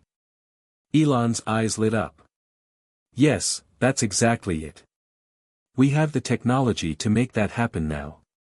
We don't have to be confined by traditional formats or the limitations of a single medium. Imagine combining sound, visuals, and even virtual reality to create a fully interactive experience. People wouldn't just hear the music, they would become part of it. Rachel felt a thrill run through her. The possibilities were endless. She had always dreamed of creating something that was more than just a song or an album. She wanted to craft an experience that would leave a lasting impact, something that would resonate with people long after they heard it. We could take it further, Rachel said, her voice growing more animated. What if we could incorporate real-time user interaction? Let people change the music, alter the visuals, shape the experience as it unfolds. Imagine a world where no two people have the same experience with a song, where the music responds to them, not just the other way around. Elon grinned, clearly enjoying the direction the conversation was taking. That's exactly what I was thinking. What if we could use AI to personalize the music in real time, based on a listener's mood or preferences? We could create a dynamic, evolving experience that adapts to them. It would be revolutionary. Rachel nodded, her mind racing with ideas. This was no longer about making an album or writing a few songs. This was about creating something entirely new. A new way for people to engage with music, a way that was deeply personal, interactive, and immersive. The two of them spent the next few hours discussing their vision, brainstorming ideas for how to bring it to life. It was clear that they both had different areas of expertise, but together, they made an unstoppable team. Elon's knowledge of technology and innovation combined with Rachel's deep understanding of music and human emotion created a powerful synergy. They talked about integrating AI with live performances, creating interactive music videos, and even designing immersive VR experiences where listeners could step into the music, experiencing it from within. They discussed creating a new genre, one that combined elements of classical, electronic, and experimental music, with a focus on emotion-driven soundscapes. The more they spoke, the more the concept began to take shape, becoming something more than just a collaboration. It was a movement. As the sun began to set, Rachel realized that they had made more progress in one afternoon than she had ever imagined. They were on the verge of something groundbreaking, something that could truly change the way people experienced music. And the best part? It was only the beginning. As they wrapped up their meeting, Elon turned to Rachel, a look of determination in his eyes. I think we have the foundation of something incredible here. Let's get to work. Rachel nodded, feeling the weight of the task ahead, but also the excitement. Let's do it. The next few months would be a blur of creativity, technology, and innovation. Together, they would push the limits of what was possible, taking music and art into uncharted territory. The world was about to witness something unlike anything it had ever seen before. And Rachel couldn't wait to be a part of it. The early stages of their collaboration felt like a blur. Rachel and Elon had quickly become entrenched in their work, bouncing between brainstorming sessions, late-night discussions, and testing out new technologies. Their days were long, filled with ideas and revisions, but neither of them seemed to tire. The energy between them was contagious, propelling them forward as they continued to push the limits of what music could be. The first breakthrough came when they decided to blend traditional instruments with cutting-edge technology. They used a combination of live recordings and synthesized sounds, working with AI algorithms to alter the music in real time. The result was unlike anything Rachel had ever heard before, a blend of organic, raw emotion and futuristic, digital precision. "We can't just rely on one medium," Elon said one evening as they listened to a demo they'd put together. "We need to integrate every possible element, sound, visuals, and even movement. What if we could create an entire experience that reacts to the listener's physical and emotional state?" Rachel leaned forward, her excitement building as she caught his vision. "You're talking about incorporating biometric feedback, right? Like heart rate, maybe even brain waves. If we can track that, we could create a soundtrack that adapts to the listener's emotions in real time." Elon smiled. "Exactly. Imagine being able to create a music experience that changes depending on how the listener feels at any given moment. It's music that moves with them." The more they worked, the more Rachel realized how much Elon's vision extended beyond the realm of music. It was about creating an entirely new form of art, one that was fully immersive and deeply personal. This wasn't just a new album. This was a complete rethinking of how people could experience not only music, but all forms of creative expression. But with every new idea came new challenges. The technology they were using was cutting edge, and there were moments when things didn't quite work as planned. They had to tweak algorithms, modify soundscapes, and rework the interactive elements to make sure everything flowed seamlessly. At times, it felt like they were building something out of thin air, unsure if it would all come together in the end. But Elon's unwavering confidence kept them going. "Don't worry about the failures," he'd say. "Every misstep is just another step towards something groundbreaking." And Rachel, who had always prided herself on perfectionism, found herself loosening up, embracing the imperfections. She realized that this project wasn't about creating something flawless. It was about creating something that was alive, something that evolved with every listener, every interaction. As the weeks turned into months, the duo moved from concept to execution. They started to finalize their first full-scale experience, a live performance that would combine a concert with an immersive, interactive art installation. It would be an event like no one had ever seen before, where the audience could not only hear the music but also become part of it. They could influence the sound and visuals with their movements, their heart rate, their emotions. The boundaries between artist and audience would be blurred, creating a truly symbiotic relationship. But as the launch date of the performance drew nearer, a new challenge arose. The pressure of putting together something so innovative began to weigh heavily on both of them. Rachel, who had always been used to working alone or with a small, dedicated team, found herself grappling with the complexities of managing such a large-scale project. Elon, too, was feeling the strain. He had his other ventures to manage, SpaceX, Tesla, and the myriad of companies he ran, and the pressure of making this project a success was mounting. One afternoon, while they were reviewing some final designs for the performance, Elon turned to Rachel with a weary expression. "We're pushing ourselves to the edge here," he said, rubbing his temples. "I don't know how much longer I can juggle this with everything else I'm involved in." Rachel studied him for a moment, sensing his exhaustion. She had always admired his drive, but even she could see that the weight of the project was starting to take its toll. "I get it," she said softly. "But this isn't something we can rush. We've come too far to let burnout get in the way. Maybe it's time we bring in more help. We can't do everything ourselves."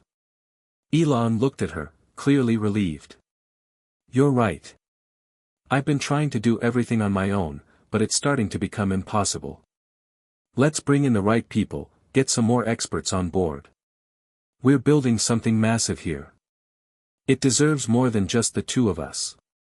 Rachel nodded, feeling the weight of the decision. It was a difficult thing to admit, that they couldn't handle it all on their own. But sometimes, the best way to move forward was to lean on others, to collaborate with the best minds and talents in the field. Over the next few weeks, they expanded their team, bringing in sound engineers, visual designers, and AI specialists. The project grew exponentially, and with the added support, they were able to focus on perfecting the core elements of the experience. They worked around the clock, making adjustments to the sound, refining the interactive components, and ensuring that the live performance would truly push the boundaries of what technology and music could do together. As the day of the performance approached, the excitement reached a fever pitch. The media had caught wind of the groundbreaking project, and buzz began to build around the event. They were ready to unveil something that had never been done before, a performance where the audience wasn't just a spectator, but an active participant. The night of the show arrived, and Rachel stood backstage, her heart racing. The venue was packed, the energy palpable. The lights were dimmed, the crowd murmuring in anticipation. She could hear the hum of the crowd, their excitement building as they waited for the experience to begin. Elon appeared beside her, his expression unreadable. "Ready?" he asked. Rachel took a deep breath. "I think so. Let's do this." The curtain rose, and the crowd fell silent. The stage was set in a way that felt more like an art installation than a traditional concert. In the center stood a massive screen, surrounded by platforms where performers and instruments were strategically placed. The room was filled with the sound of soft, ambient music, an introduction to what was about to unfold. As Rachel stepped onto the stage and took her place at the piano, the audience's heartbeat was measured through biometric sensors embedded in their seats. The music began to shift, responding to the collective energy in the room. Lights pulsed in time with the rhythm, and the soundscapes warped and evolved, all in response to the emotional cues from the crowd. It was an experience that transcended music, it was a journey, a collaboration between artist and audience. As the performance continued, Rachel couldn't help but smile. This was the future of music. This was the vision that she and Elon had brought to life. Together, they had created something that wasn't just a show. It was an experience, one that left every person in the room changed, connected, and in awe.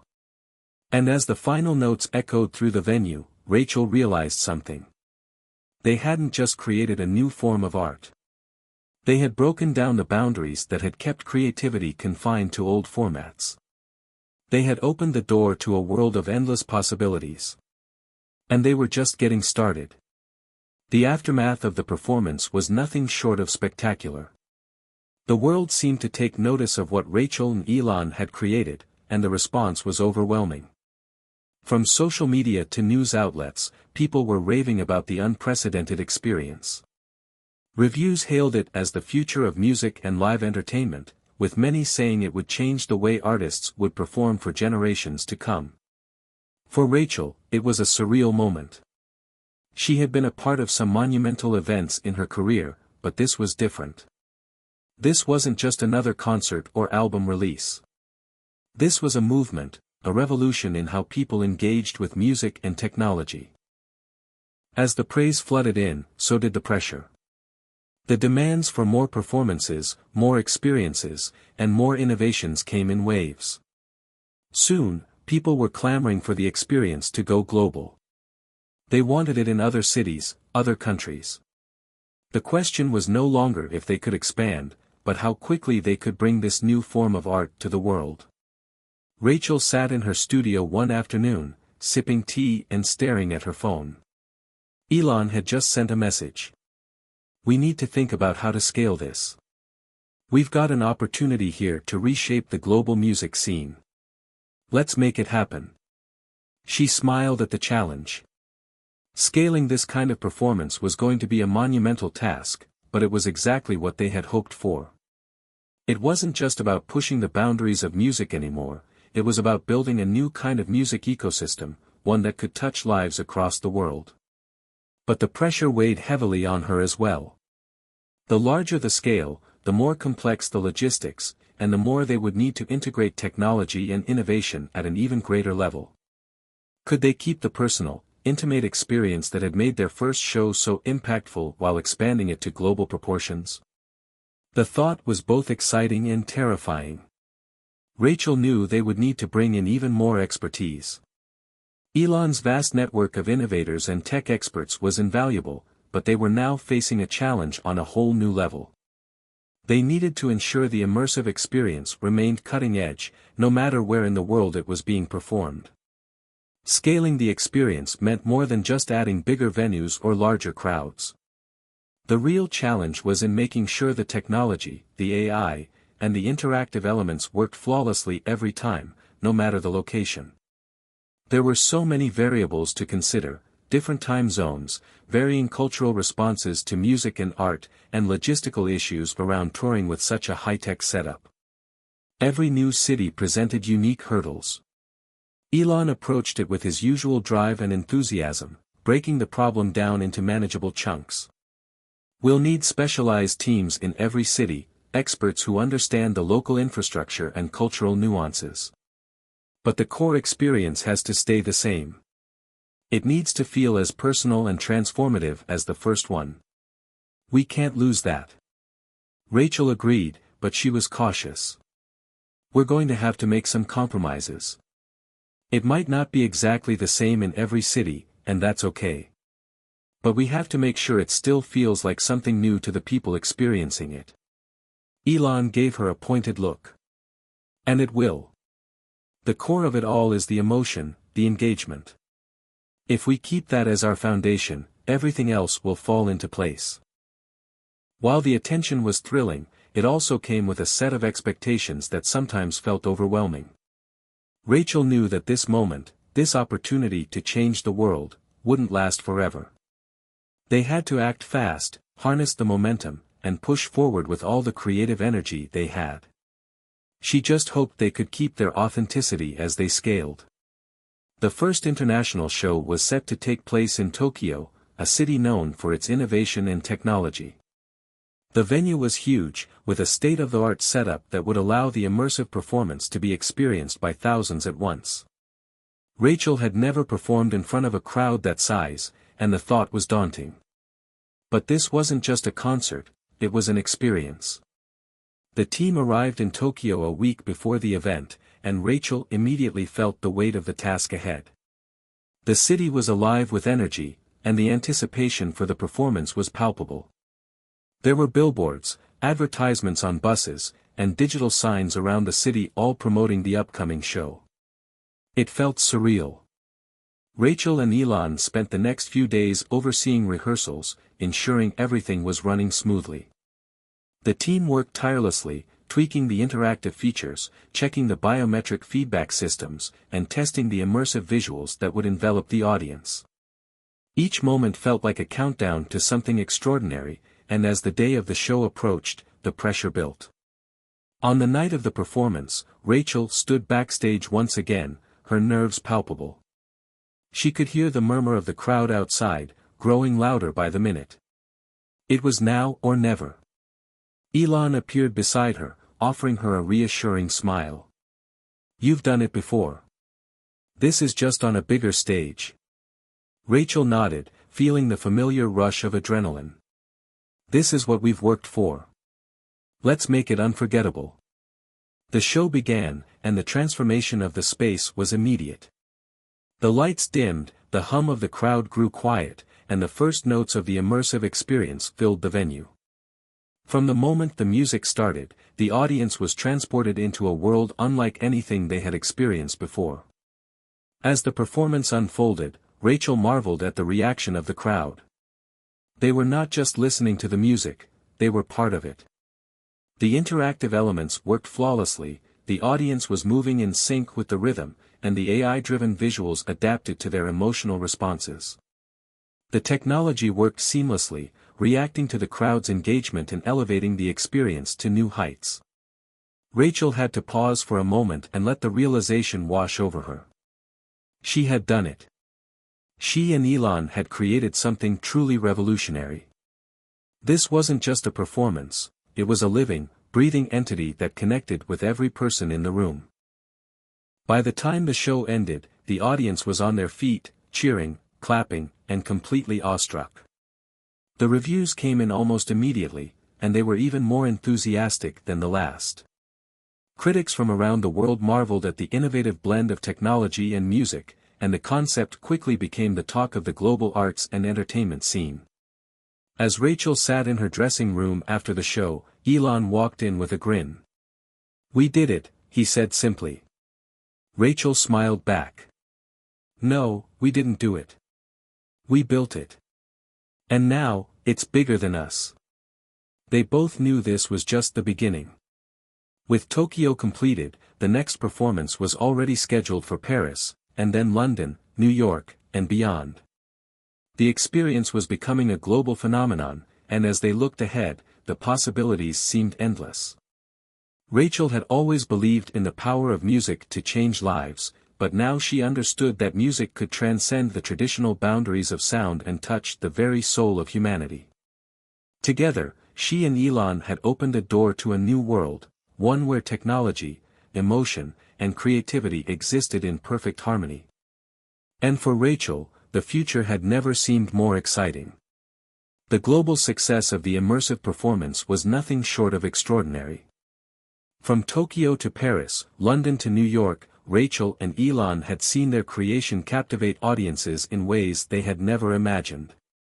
The integration of AI, biometric feedback, and real-time emotional adaptation had proven to be a revolutionary concept, shaking up the very foundations of live performance. But as with all breakthroughs, the praise was met with its fair share of criticism. In the days following their Paris show, Rachel found herself standing in front of a screen, scrolling through a slew of articles and social media posts. Many were filled with excitement, glowing reviews, and expressions of awe, but there were a few that caught her attention for the wrong reasons. One critic, a prominent journalist known for his scathing reviews of new tech trends, had written, "While the concept is undoubtedly ambitious, the reliance on technology to dictate the emotional flow of the performance strips the soul of the music. It's as if the audience is being led around by the nose, told when to feel, rather than feeling at their own pace." Another, more mainstream outlet, stated, "The merging of art and machine may have been exciting at first, but it's hard not to question whether this type of experience is truly a step forward, or simply another way to commodify our emotions for profit." Rachel exhaled slowly, feeling a knot form in her stomach. She knew that as pioneers, they would have to face criticism, but hearing such negative opinions still stung. She put her phone down and stared out the window, trying to gather her thoughts. Elon, who had been working late into the night on the logistics for their next performance, walked into the room, sensing her unease. He didn't need to ask. He could tell from the tension in the air. "Critics?" he asked, his voice calm but curious. Rachel nodded. "Some love it, but others think we're trying to force people to feel something they don't naturally feel. They say we're manipulating emotions with technology. They don't think it's art." Elon sat beside her, his expression thoughtful. "People are always afraid of change, especially when it challenges their idea of what art should be. We're not forcing anyone to feel anything. We're creating a new kind of experience. A conversation, if you will, between the artist, the audience, and the technology." "I get that," Rachel said, leaning back in her chair. "But it still stings. I've spent my whole life trying to create something genuine. And now, it feels like we're being accused of doing the opposite." Elon placed a hand on her shoulder. "If you're doing something new, you have to expect resistance. Change isn't easy for anyone. But don't let the critics define what you know in your heart is possible. We're not trying to replace art, Rachel. We're expanding it. We're inviting people into a new way of experiencing something deep, something that's bigger than just sound or visuals. And that's what's terrifying to some." Rachel nodded, her mind slowly processing his words. Elon was right, of course. This project had always been about more than just music. It was about creating something that was alive, something that resonated with people in real time. It was about breaking down the boundaries of what an artist could do and what the audience could experience. Despite Elon's words of encouragement, Rachel still felt conflicted. She spent the next few days reflecting on the criticisms, and she couldn't shake the feeling that they were being unfairly judged. Sure, there were aspects of the experience that were unprecedented, but that didn't mean they were any less authentic. The media continued to debate the future of art in the digital age. On one side, there were those who argued that technology had the power to enhance human creativity and bring it into new territories. On the other side, some were concerned that relying too heavily on machines to generate emotions and experiences was a betrayal of the organic connection between artist and audience. A particularly heated panel discussion took place on a major network a few days later, where experts in art, technology, and culture were brought together to debate Rachel and Elon's creation. Rachel sat in her hotel room, watching the debate unfold on TV. The discussion was intense, with strong opinions on both sides. One panelist, an established classical composer, argued, music, at its core, is about human expression. It's about vulnerability, raw emotion, and a connection to the human experience. Technology can never replace that. You can't replicate the feeling of a live performance with a machine. It's a hollow experience. Another panelist, a tech entrepreneur, disagreed. The concept of music is always evolving. From the invention of recorded sound to the rise of electronic music, each technological advance has transformed how we perceive and experience music. This new performance system doesn't diminish the emotion, it amplifies it. It brings music into the future. If you resist that, you're rejecting progress. Rachel turned off the TV, her thoughts racing. She could feel the tension between these two viewpoints, and the weight of the debate felt suffocating. What was she really creating? Was it truly art, or had she crossed a line into something entirely new, something that defied traditional definitions?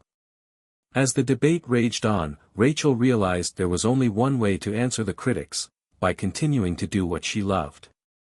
She couldn't let the opinions of a few detract from the mission she had started. She called Elon the next morning, her resolve firm. We need to show them what we're doing. We need to invite people to experience it, not just debate it. Let's create an event, a show where the audience can truly feel the magic. Let's go beyond the critics and give the people something they can't deny. Elon's voice was filled with excitement. I like where this is going. Let's do something that will leave a lasting impact. We'll show them exactly what we're trying to create, not just talk about it. They started planning a special performance, one that would be even more immersive, more groundbreaking, and, most importantly, more personal than anything they had done before. They would invite a select group of artists, critics, and innovators to experience it firsthand. But this time, the performance would be unlike any other. Instead of simply reacting to the audience's emotional feedback, they would invite them into the creative process. This would be a collaboration between artist and audience, where each participant would contribute to shaping the final experience in real time. It would be a fusion of creativity, technology, and emotion, one that would leave no room for doubt. The new performance was set to take place in a small, intimate venue in New York City. The location was a carefully chosen space, a place that was known for its raw energy and artistic history, where innovation had always been welcomed.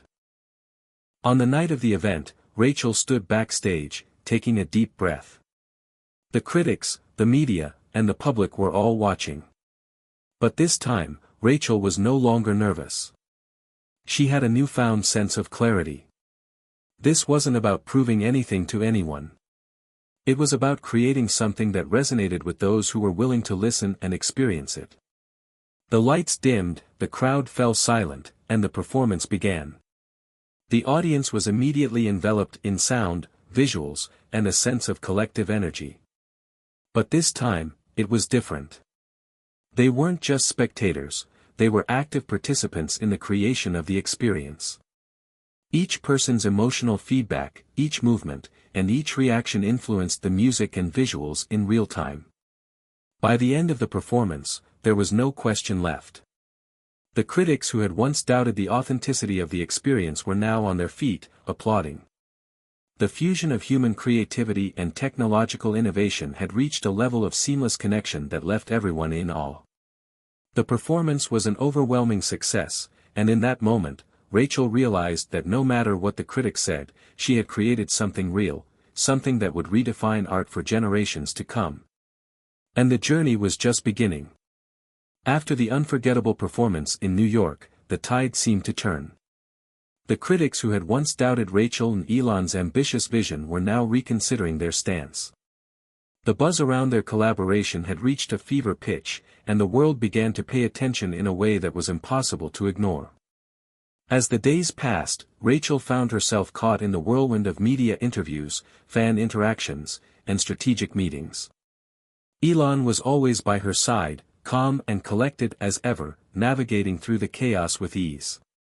But despite the success, Rachel couldn't shake the feeling that something was missing. They had created a new kind of art, but now, what would they do with it? Where could it go from here? One afternoon, as she sat in her studio trying to make sense of her thoughts, her phone buzzed. It was an unexpected message from an old friend, Jasmine Carter, a renowned political activist and a former college roommate of Rachel's.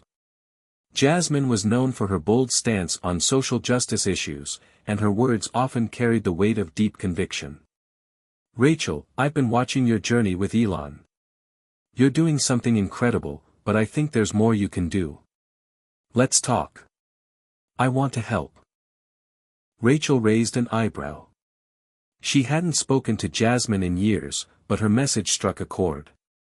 Jasmine had always been a force of nature, someone who could see the bigger picture, and she wasn't the type to offer help unless she truly believed in something. Rachel quickly responded. "I'd love to catch up. What's on your mind?" The two agreed to meet in person later that week. When Rachel arrived at the cafe, she immediately spotted Jasmine, standing tall, her trademark leather jacket and bold smile unmistakable. Despite the years that had passed, Jasmine hadn't changed a bit. She was still as vibrant and determined as ever. "I've been following your performances," Jasmine said, sitting down across from Rachel. "What you're doing with Elon, it's revolutionary. But I think there's a chance to take it further. Have you ever thought about using your platform for social change? For something bigger than just music and tech?" Rachel looked at Jasmine, intrigued. "What do you mean?" Jasmine leaned forward. "You've got this incredible audience. People listen to you, to both of you. The way you connect with your fans, it's powerful. But what if you use that power to push for real change? Art, music, technology, they all have the potential to influence society on a grand scale. Why not use that to address the issues we care about?" Rachel's heart raced.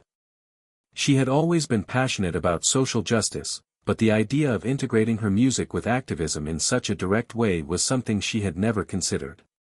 She had always seen her art as an expression of emotions and experiences, but now Jasmine was offering her a way to make those emotions spark action. Jasmine continued, "I've been working on a project aimed at raising awareness for global environmental issues. Imagine if you could integrate your immersive experience into a global campaign for climate change. You could harness the power of music and technology to make people feel the urgency of the crisis, to inspire them to act." Rachel sat back in her chair, her mind spinning.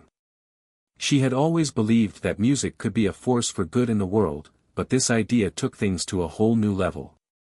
A collaboration between her immersive art and a global cause could have a ripple effect that reached millions. "I like the sound of that," Rachel said slowly. "But how do we even start something like that?" Jasmine smiled. "We start by combining our resources. You already have the reach, and Elon's tech vision could help us create a global experience that's impossible to ignore. The immersive performance could be the centerpiece, but we could build an entire movement around it. Partner with environmental organizations, bring in activists, and use the platform to push for policy change." Rachel's thoughts began to race as she envisioned the potential of such a campaign.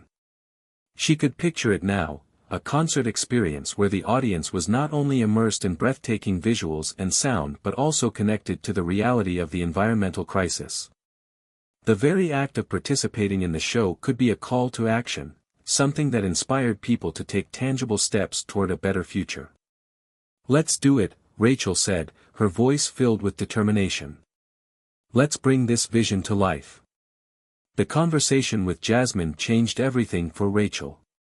What had once been a personal mission, to revolutionize the music industry, had now evolved into a global movement with a purpose far greater than herself.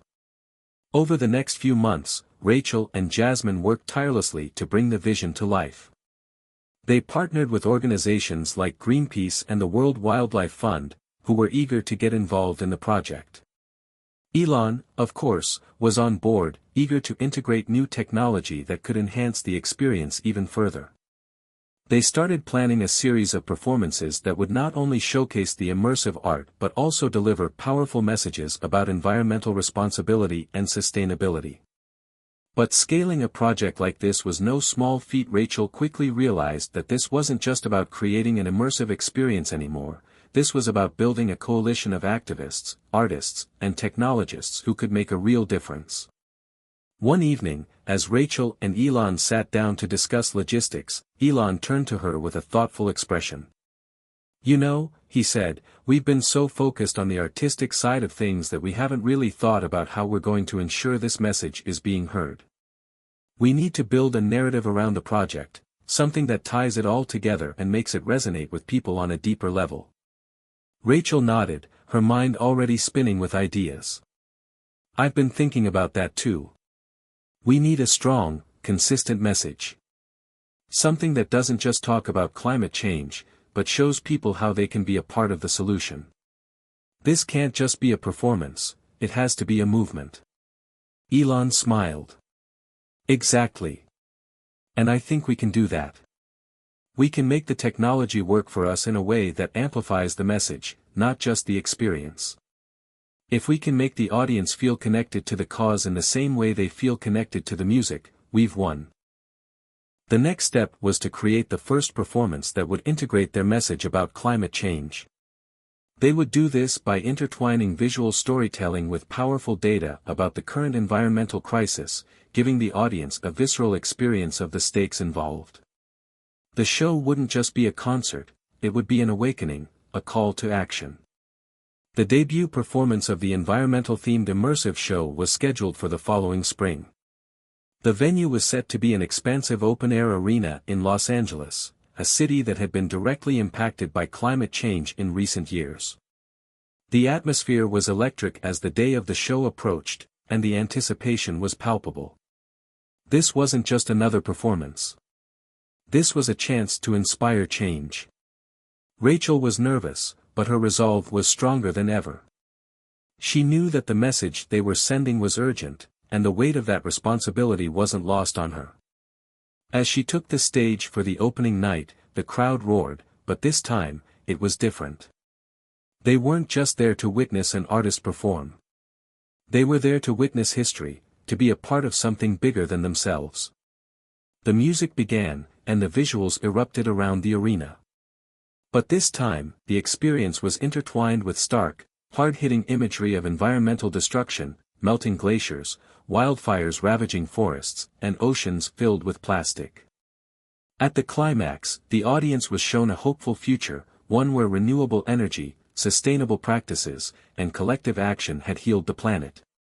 The crowd gasped in awe as the visuals painted a picture of what could be, if only humanity stepped up to make a change. The response was overwhelming. The audience was moved not just by the performance itself, but by the message it carried.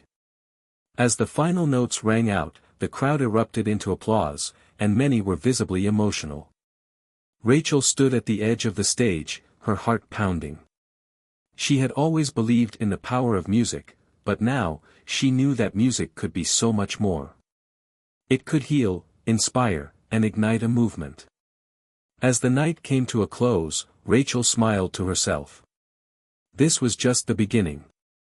She and Elon had created something truly extraordinary, and now, it was time to watch it change the world. The performance in Los Angeles had set the world on fire.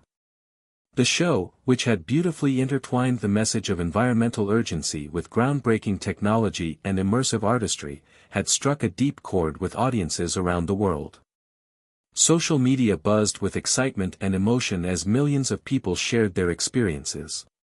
News outlets ran stories on the innovative combination of music, technology, and activism, heralding Rachel and Elon as pioneers of a new era in entertainment and advocacy. But with all the praise came inevitable scrutiny. While most of the audience and critics celebrated the performance's powerful message and artistry, there were still some who believed it was all just a spectacle, a clever blend of technology and emotion designed to sell a message, rather than create real change. A heated debate began to unfold across social platforms and traditional media. Some argued that the show's technological brilliance overshadowed its message. Others contended that while the emotional experience was undeniable, it wasn't enough to drive tangible action. Critics questioned whether the artistic experience would actually result in meaningful change or if it was just a momentary distraction. Was it activism, or just a clever marketing strategy wrapped in flashy visuals? Rachel and Elon were well aware of the reactions, and the pressure of living up to the weight of the moment was mounting. It was one thing to create something that captured people's attention, it was another to make sure that attention translated into lasting action. Rachel found herself awake late one night, scrolling through the comments and opinions. The voices were loud, and the world was watching. As much as she loved the idea of pushing boundaries and creating something new, she knew that the responsibility she now carried was far greater than she had ever anticipated. It wasn't enough to just make people feel. She had to make them act. Elon had been grappling with the same thoughts. In fact, he reached out to Rachel the next day, asking her to meet. The two met in a small cafe, the aroma of fresh coffee filling the air as they took their seats. Elon, looking as calm as ever, seemed deep in thought.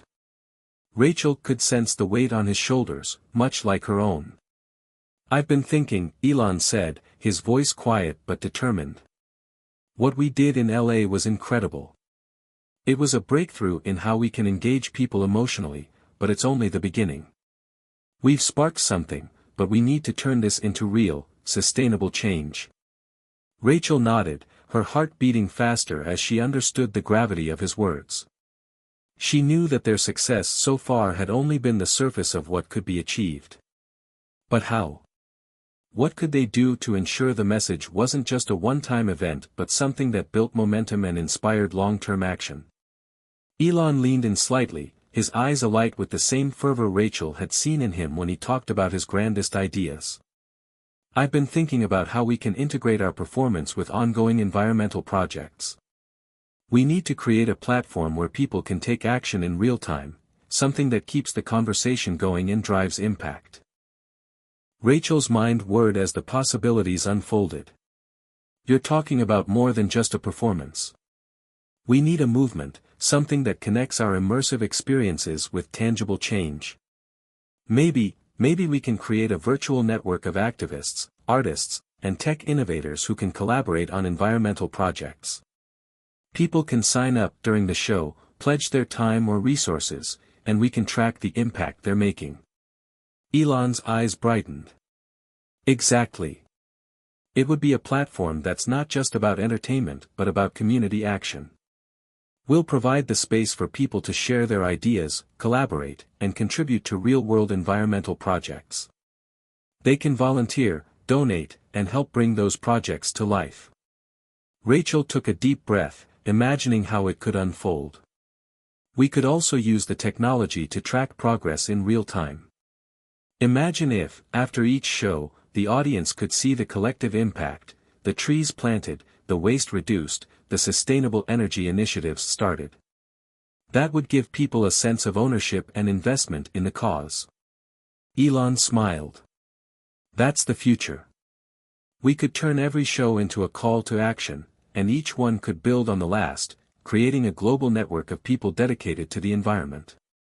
With the idea in place, Rachel and Elon began working feverishly to bring it to life. They reached out to environmental groups, tech companies, and thought leaders to help them shape the platform. They began to develop the infrastructure for what would become the Green Revolution Network, a virtual space where people could connect with one another, share ideas, and take action on global environmental issues. The platform would be integrated into every performance, allowing audiences to register, pledge their commitment, and track their impact in real time. After each immersive show, participants would receive updates on how their contributions were helping the environment, whether through planting trees, supporting renewable energy projects, or volunteering for conservation efforts. Rachel and Elon also began working with data scientists to create a dashboard that would show the collective impact of their efforts, a visual representation of the world-changing actions sparked by their art. The more people signed up, the more powerful the movement would become. As the project took shape, Rachel could feel the weight of responsibility growing. This wasn't just about creating beautiful performances. This was about building a legacy, something that could shape the future for generations to come. The first official, Green Revolution, show was set to take place in Berlin, a city that had long been a leader in environmental policy and sustainable living. The venue was a massive outdoor amphitheater, surrounded by lush green parks and near a river, a perfect symbol of what they were trying to protect. In the days leading up to the event, the excitement was palpable. Fans were eagerly signing up for the Green Revolution Network, pledging their time and support to environmental causes. The buzz on social media was unlike anything Rachel had ever seen. The show was set to be a monumental moment, not just for art, but for activism. On the night of the show, the arena was filled with an electric energy. As Rachel stepped onto the stage, she could feel the weight of the moment in the air. This wasn't just another concert. This was the launch of a movement. The audience was not only there to witness history, they were there to be a part of it. The show began, and the immersive experience unfolded. But this time, the visuals were even more striking, more visceral than ever before. The environmental themes were woven deeply into the performance, highlighting the urgency of the crisis. At key moments, the audience was prompted to take action, to pledge their support for renewable energy, to donate to reforestation efforts, to commit to sustainable living. As the performance reached its climax, the audience was shown a real-time update on the collective impact of their actions, the trees planted, the waste reduced, the renewable energy projects funded. It was a moment of overwhelming emotion and pride. The audience wasn't just passive observers. They were now active participants in a global movement. Rachel stood at the edge of the stage, tears in her eyes as the crowd cheered. She had always believed that music and technology could be a force for change, but now she saw it with her own eyes. The world was listening. And together, they were taking action. The Green Revolution had officially begun. The success of the Berlin show propelled the Green Revolution Network to new heights. Soon, performances were scheduled in cities around the world, each one designed not only to inspire, but to drive concrete action. Rachel and Elon had created something bigger than either of them could have imagined, a global movement that harnessed the power of music, technology, and collective action to tackle one of the world's greatest crises. As the movement grew, Rachel knew there was no turning back. This was the future of activism, and she was at the heart of it. The path forward was clear, and she was ready to lead it. The world was watching. And with every show, every action, and every person who pledged their support, Rachel knew they were making a difference. The journey was just beginning. The global success of the Green Revolution Network had far exceeded Rachel's expectations. As each new show brought in more passionate supporters, the movement was growing into something that felt unstoppable. Their message was clear: humanity had the power to save the planet, and they were all part of the solution. The sense of accomplishment was overwhelming, yet something lingered in the back of Rachel's mind, a quiet concern that had started to nag at her. The challenges that came with managing a global movement of this scale were much greater than she had anticipated. With each new city, each new show, came its own set of hurdles. There were logistical nightmares, tech failures during performances, delays in data tracking for the network, and the constant pressure to make sure the message resonated with new audiences in diverse cultures. But more concerning was the growing divide between supporters of the Green Revolution and the powerful entities that stood in opposition to their cause. In her attempts to bring about real, tangible change, Rachel had inadvertently made some powerful enemies. Large corporations that thrived on fossil fuels and other unsustainable practices saw the movement as a threat to their profit margins. The oil giants, in particular, began to launch their counter-campaigns against the Green Revolution, pouring millions of dollars into ads that downplayed the environmental crisis and mocked the very idea that art could inspire real change. At first, Rachel dismissed these attacks as nothing more than the desperate cries of companies threatened by innovation. But soon, the negative rhetoric began to have an impact. There were whispers on social media and in the press questioning whether the movement was truly effective. Some claimed the technology was too flashy and not grounded enough in reality. Others argued that the immersive performances were a distraction rather than a solution. Rachel felt the weight of these criticisms heavily, but she knew that she couldn't afford to back down now. She had always believed in the power of art to change the world, but to do that, she needed to find a way to cut through the noise. Elon had been incredibly supportive, but even he was feeling the pressure. They sat down in their usual cafe, a quiet corner far from the public eye, to discuss the next steps.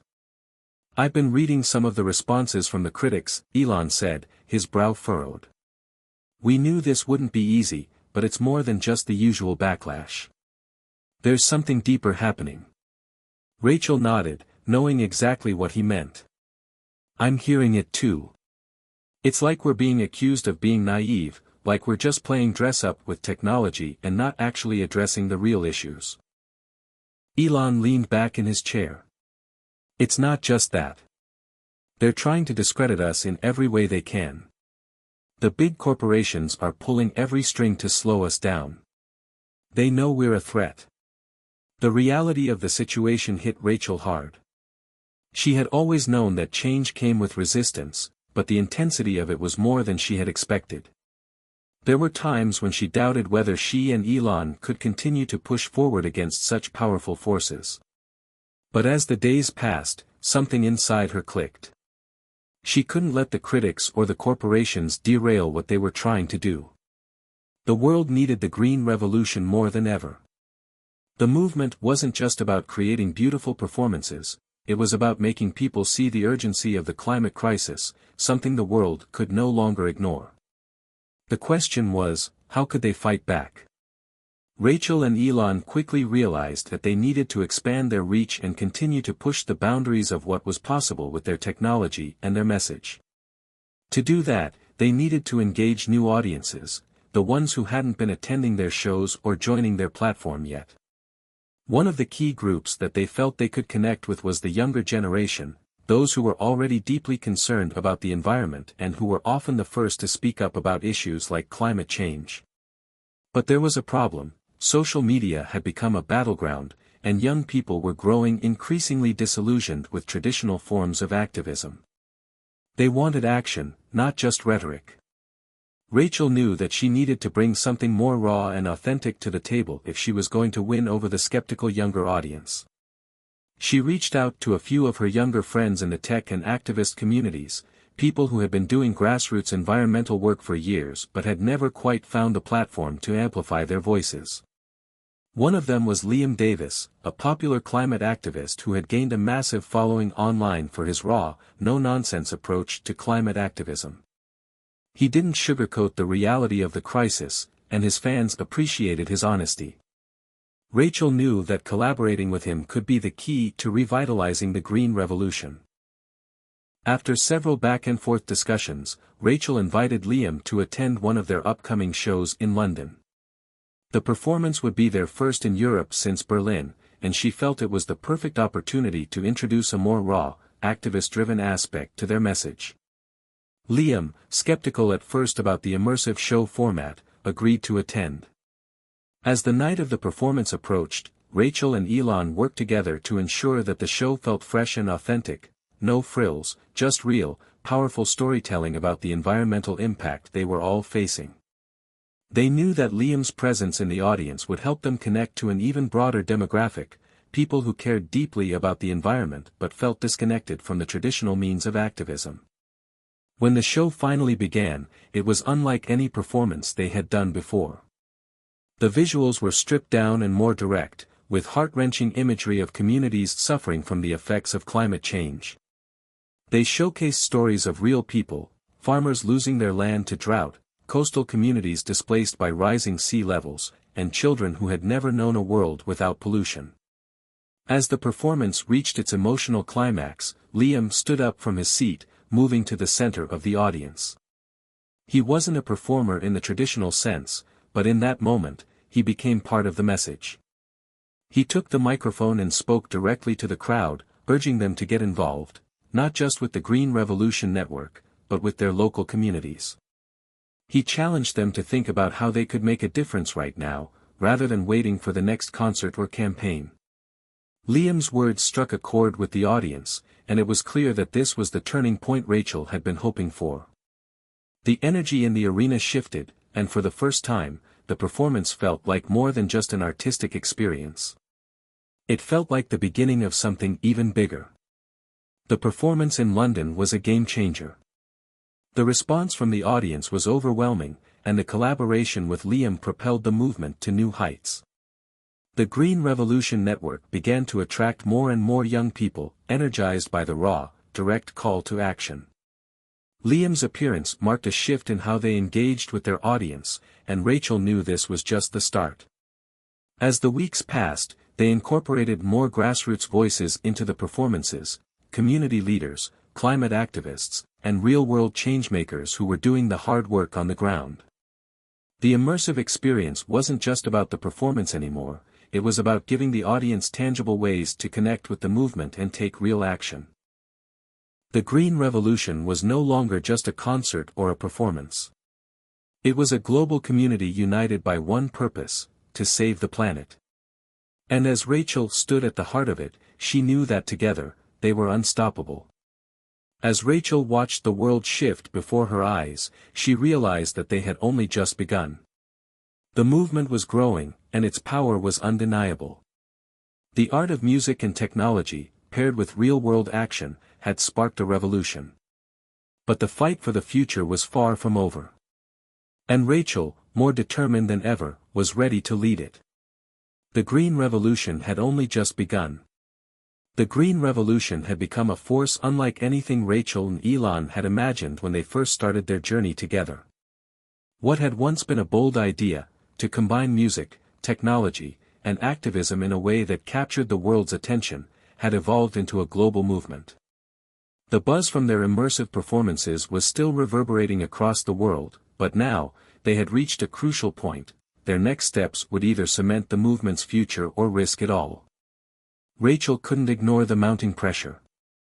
The Green Revolution Network was thriving, with millions of users actively pledging their support to real-world environmental causes, tracking their progress, and volunteering for projects.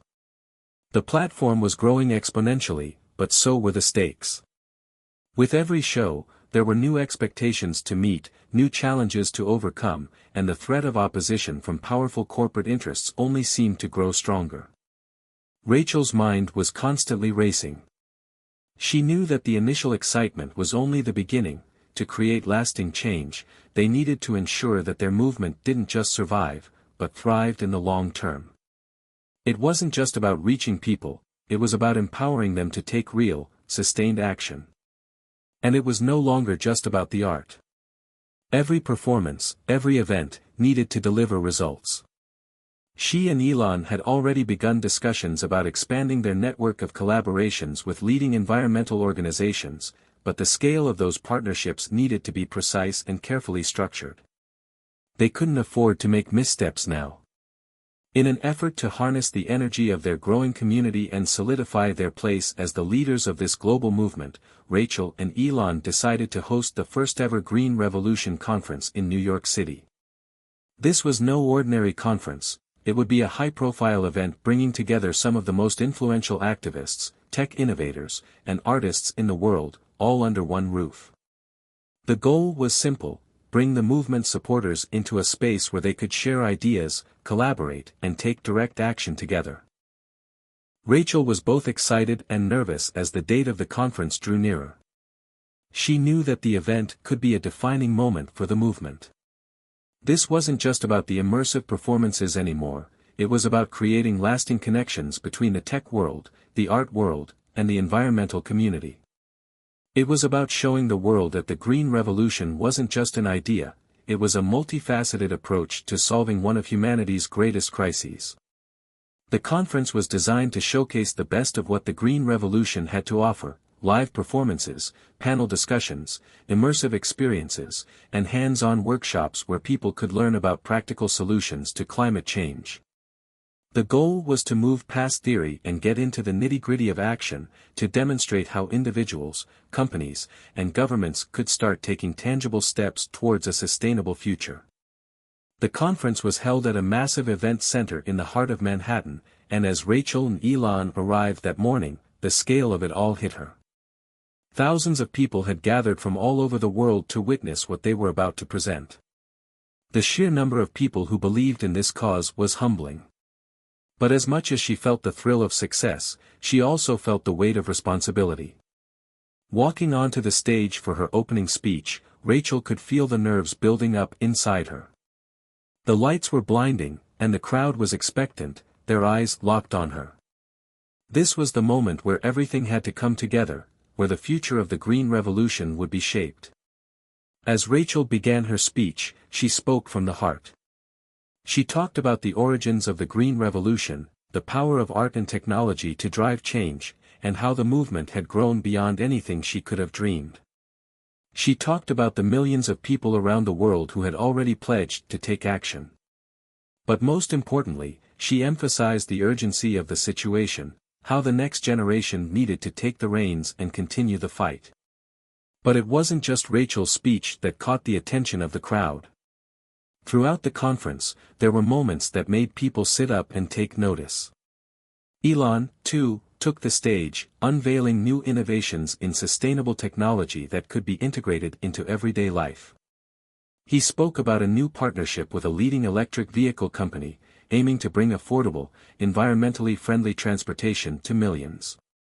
In one of the most powerful moments of the conference, Liam Davis, the climate activist who had become a key ally of the Green Revolution, took the stage. He spoke about the grassroots efforts happening all over the world, from local farmers changing their practices to communities fighting for access to clean water. Liam's speech was raw, impassioned, and deeply personal, and it resonated with the audience in a way that no polished performance ever could. The conference was a resounding success. More than just a celebration of what had been accomplished, it had sparked new collaborations, new ideas, and a renewed sense of urgency. The Green Revolution was now a movement that stretched beyond entertainment and technology, it was a coalition of people working together to shape a better future. But as the applause died down and the conference came to a close, Rachel couldn't shake the feeling that they were on the edge of something even bigger. She felt it in the air, the tipping point was near. The next decision they made could either take the Green Revolution to the next level or risk it all. With the stakes so high, Rachel knew that she couldn't do it alone. In the days that followed the conference, the energy continued to build. The Green Revolution network exploded in size, and new projects began to take shape, everything from large-scale renewable energy initiatives to community-led reforestation efforts. The movement was alive with possibility, and it was clear that Rachel and Elon had achieved something monumental. But even with all the success, there were still unresolved challenges. The corporate opposition hadn't gone away. In fact, it was only becoming more aggressive. It was no longer just a few isolated attacks here and there, entire campaigns were being launched to discredit the movement and turn public opinion against it. Some of the largest polluting industries were now working together to undermine the Green Revolution, pouring millions into lobbying efforts to ensure their dominance. Rachel and Elon were aware of the political and economic forces at play, and they knew that they had to be strategic in how they responded. This was no longer just about creating a movement, it was about defending it, and ensuring that the momentum they had built didn't fizzle out under pressure. As the movement continued to expand, Rachel realized that this was the beginning of a new kind of activism, one that didn't just rely on the art of performance or the technology of the digital age. This was about creating a coalition of like-minded people, companies, and governments who were willing to fight for the future of the planet, no matter the cost. Rachel stood at the precipice, staring down the road ahead. There was so much to be done, but one thing was clear, she and Elon had sparked a fire. The world was changing, and they were leading the charge. The tipping point had arrived. And Rachel was ready to push the green revolution forward, no matter what it took. The world had changed, and the green revolution was at the heart of it.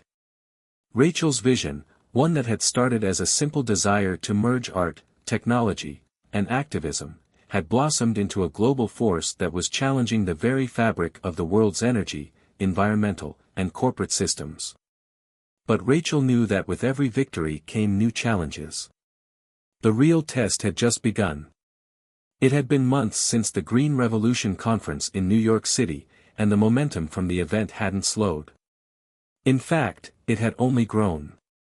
The Green Revolution Network was now a global platform, uniting millions of people across the world to track their environmental impact, learn about sustainability, and actively participate in projects aimed at making real, lasting change. From energy solutions to community-driven reforestation, the movement had expanded into every corner of the globe. However, there was still the looming threat of powerful corporate interests and government resistance. Though many of the world's largest corporations had backed down after witnessing the strength of the Green Revolution's reach, some still held their ground, pouring massive amounts of money into counter-campaigns designed to sway public opinion. They launched ad campaigns promoting their own greenwashing initiatives, all aimed at convincing the world that they were doing their part to fight climate change, even as their practices remained largely unchanged. But Rachel was undeterred. She had seen firsthand the power of collective action and the willingness of people to challenge the status quo. The momentum was on their side, and now it was time to take the next step. Elon had always been a strategic thinker, and in the months following the conference, he had been working behind the scenes on something that could change the entire landscape of their movement. After several rounds of talks with key players in the tech, energy, and sustainability sectors, Elon proposed a bold idea: the creation of a global green innovation fund. The fund would act as a financial platform designed to support emerging green technologies, eco-conscious startups, and non-profit organizations working toward a sustainable future. It was an ambitious project, but Rachel could see its potential. With the fund, they could directly combat the corporate greenwashing tactics and create a real pipeline for funding initiatives that would directly lead to impactful change.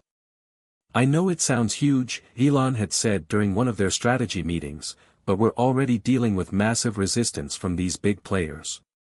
They're not going to stop. So we need to get ahead of the curve, help bring new green technologies into the market faster than ever before." Rachel was on board. If they could mobilize this kind of investment, it would not only boost the movement financially but also give them the ability to direct the flow of capital into projects that would have real-world effects. Renewable energy solutions, electric vehicle infrastructure, carbon capture technologies, and sustainable agriculture, these were all areas that could benefit from focused, strategic investment. But the road to launching the Global Green Innovation Fund was far from smooth. The idea quickly drew attention from financial analysts, environmental watchdog groups, and, of course, the corporate giants who stood to lose billions if the fund proved successful. But Rachel and Elon had built an indomitable team, one that was ready to fight for their cause. They had their allies, scientists, technologists, entrepreneurs, and grassroots activists, who all believed in the vision of a sustainable future. The fight to establish the fund wasn't just about money, it was about influencing policy, shifting cultural norms, and building a long-lasting, self-sustaining ecosystem of green innovation that would thrive without the influence of profit-driven interests. And in many ways, the fund symbolized the final stage of the Green Revolution. It was no longer just about protesting or raising awareness, it was about taking the reins of the future and actively building it. As the launch date for the Global Green Innovation Fund neared, Rachel could feel the weight of it all. This would be the culmination of everything she and Elon had worked for, a moment where their efforts would truly be tested on a global scale. The announcement was made during a live-streamed event, watched by millions around the world. Rachel stood beside Elon on a sleek, futuristic stage, with the backdrop of the Green Revolution logo gleaming behind them. Their audience, a mix of corporate partners, activists, and everyday people, eagerly awaited the news. "We're living in a world where change is not just possible, it's imperative," Rachel began, her voice steady but filled with passion. "For too long, industries have prioritized profit over the future of our planet. But today, we're taking action. We are launching the Global Green Innovation Fund, a fund that will not only support breakthrough technologies but also empower communities and organizations around the world to take real action against climate change." Elon stepped forward, his enthusiasm palpable. "We've been talking about solutions for years, but now it's time to stop talking and start doing. This fund will fuel projects that can change the course of our planet's future. We have the technology, we have the creativity, and together, we have the power to make it happen." The response was immediate. The live chat exploded with messages of support. Donations began pouring in, and soon, leading innovators in the green technology space were reaching out, eager to contribute their expertise and solutions. It was clear that this was a pivotal moment. The Green Revolution was no longer just a movement, it was becoming a lasting legacy. A legacy that would outlast Rachel's tenure and continue long after she and Elon had moved on to new ventures. The launch of the Global Green Innovation Fund was only the beginning of what would come. Over the following months, new projects were funded, new partnerships were forged, and the Green Revolution continued to spread across the globe. With each success, the movement gained traction, and more people joined the cause. But as Rachel looked out at the progress they had made, she realized that there was still so much left to do. The fight for the future was ongoing. The struggle for the planet's survival would continue for generations, and it was up to the next wave of activists, innovators, and leaders to carry the torch forward. In the years that followed, the Green Revolution Network expanded into a global coalition of people working together for a common goal, a sustainable, thriving planet. Rachel's vision, once a spark in the back of her mind, had become a fire that was now lighting the way for future generations.